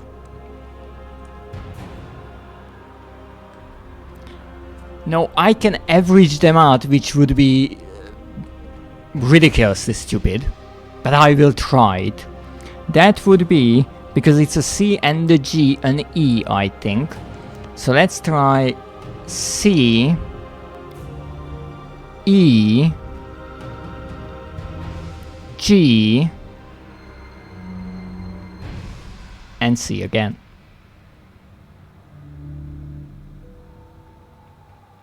Nothing. What if we play both C and G? I mean, not at the same time, but you know, after one another. So then it's C, C, G, F, C. Okay. Other way around? C, G, C, F, C. Oh goodness.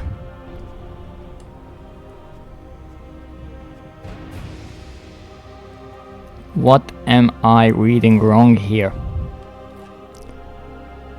This line here, I think just for the tempo, this one.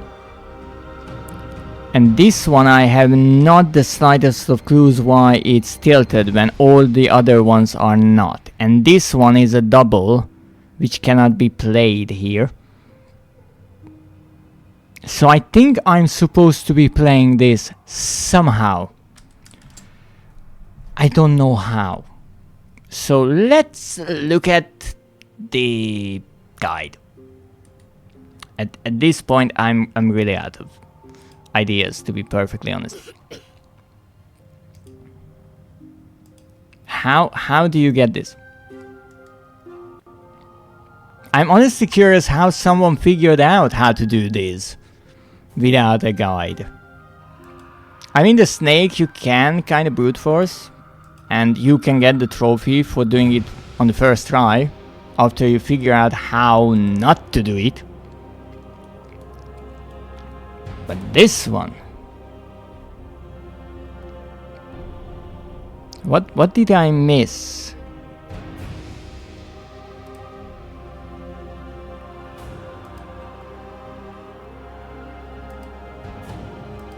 What are we doing here?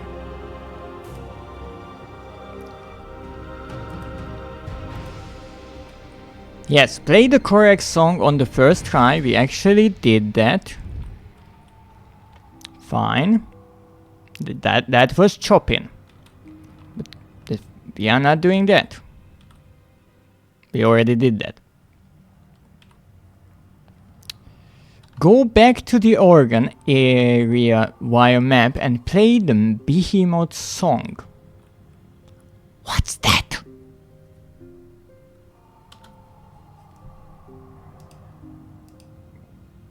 One, 3, 2, what? So it's a C? It starts with a C and it ends with a C. So I was right about that. It starts with a C, it ends with a C.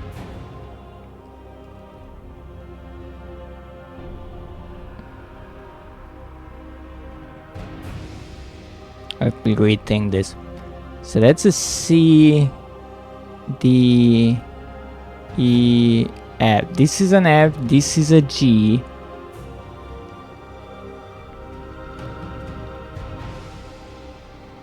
So C, G, F, C.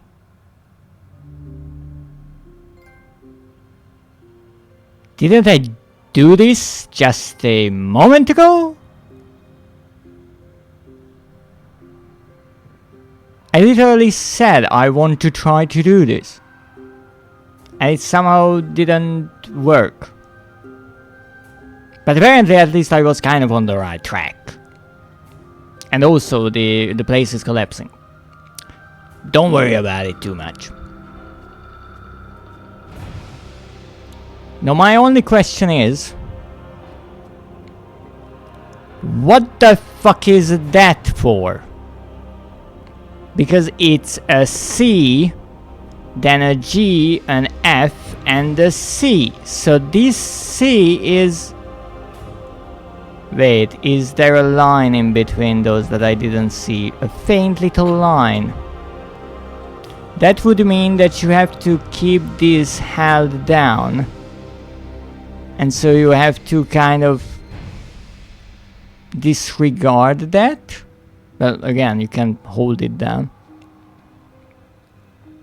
But apparently, yes, this is what it was. And I mean, yes, I did notice this. I probably forget about it as well.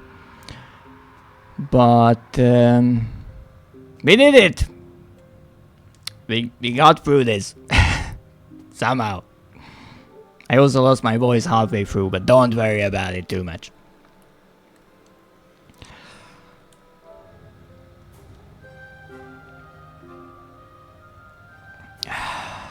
Goodness.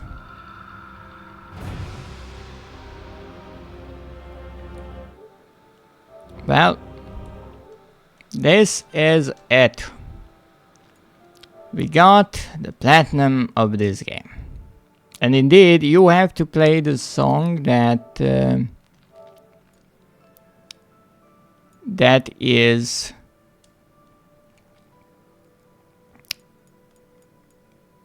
I think it's in Spiderweb. Maybe it's just scratched there. I'm not sure, but here it is.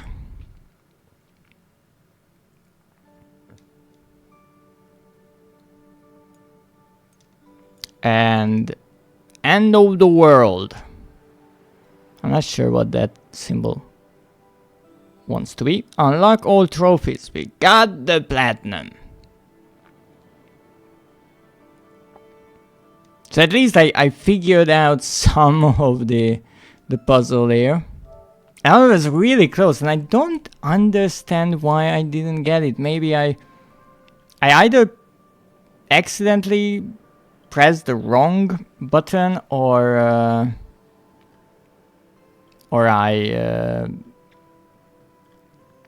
key, or it was too quick, too slow. I'm not sure, but I literally had it written down that it's CGFC, and I thought I tried it, but hey, we learned about some music theory, I guess, and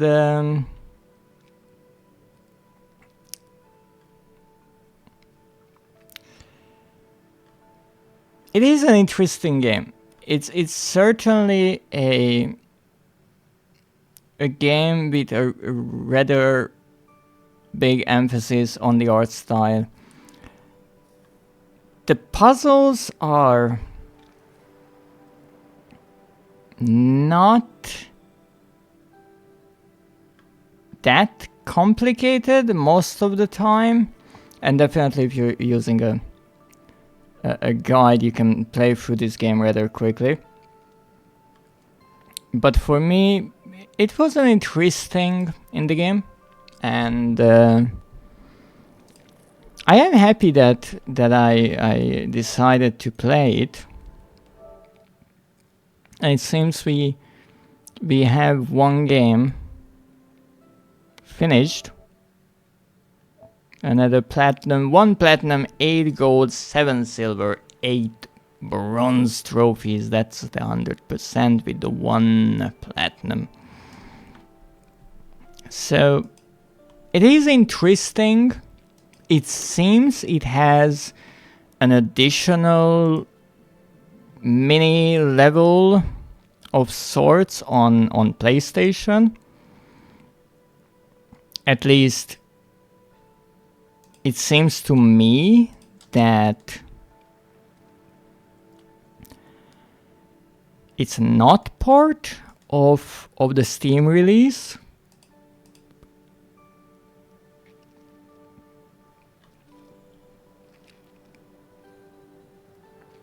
And let me check.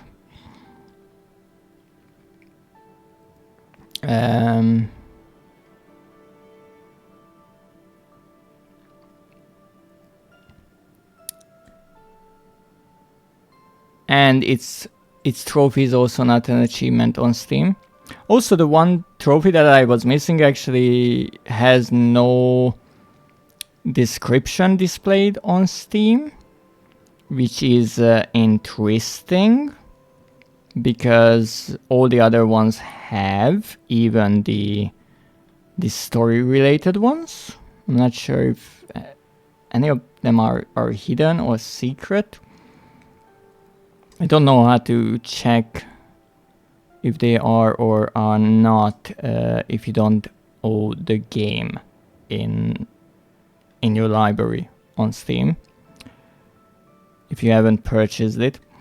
But I think it's an interesting game. It was a fun experience for me, and I'm happy that I got to show it to my viewers. I will have to find something else to play, but don't worry, I have plans. But with that said, what I also should have is an idea whom to rate, because I went over the 4 hours again, like I always do.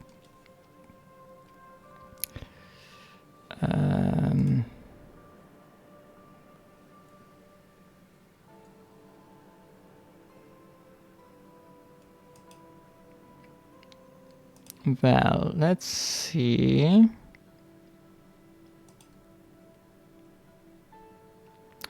No, not Resident Evil Requiem. No. No, I'm not spoiling that for myself, as much as I am aware it will happen. But I think we are going to be rating Venomous Squishy today, who is apparently just chatting, though they are on pause right now, so I will wait a moment. But for now, I thank you for joining me today and watching my streams this week. I will be back next week. I'm not sure about the exact schedule, but we are going to be finishing the Resident Evil 3 playthrough without using more than 1 health item. We only have to defeat Nemesis 2 additional times, and then we might be taking a look at the tutorial of Resident Evil Resistance, the game that was bundled together with Resident Evil 3. And also we are going to be finishing our Amnesia: A Machine for Pigs playthrough. And hopefully finding all of the remaining 6 notes. What else is a great question? I will have to look for something. Maybe return to something we already played, maybe find something new. But that is a question for another day, and more specifically for the weekend, which is right around the corner. So let me wish you all a wonderful weekend. I hope you all get plenty of rest and can forget about the troubles of the work days. Bye. Thank you so much, Alice, once again for joining today, and also for resubscribing. I greatly appreciate the support. I will be back hopefully on Monday, but we'll see. We'll see exactly what the future holds. But I hope you enjoyed this little game. This was Apocalipsis. And next week we are going to be finding some other game to play, because, well, we can't just run out of them. Don't worry, my backlog is plenty long. But until next time, I thank you for joining me today. Have a wonderful evening, and as always, good night.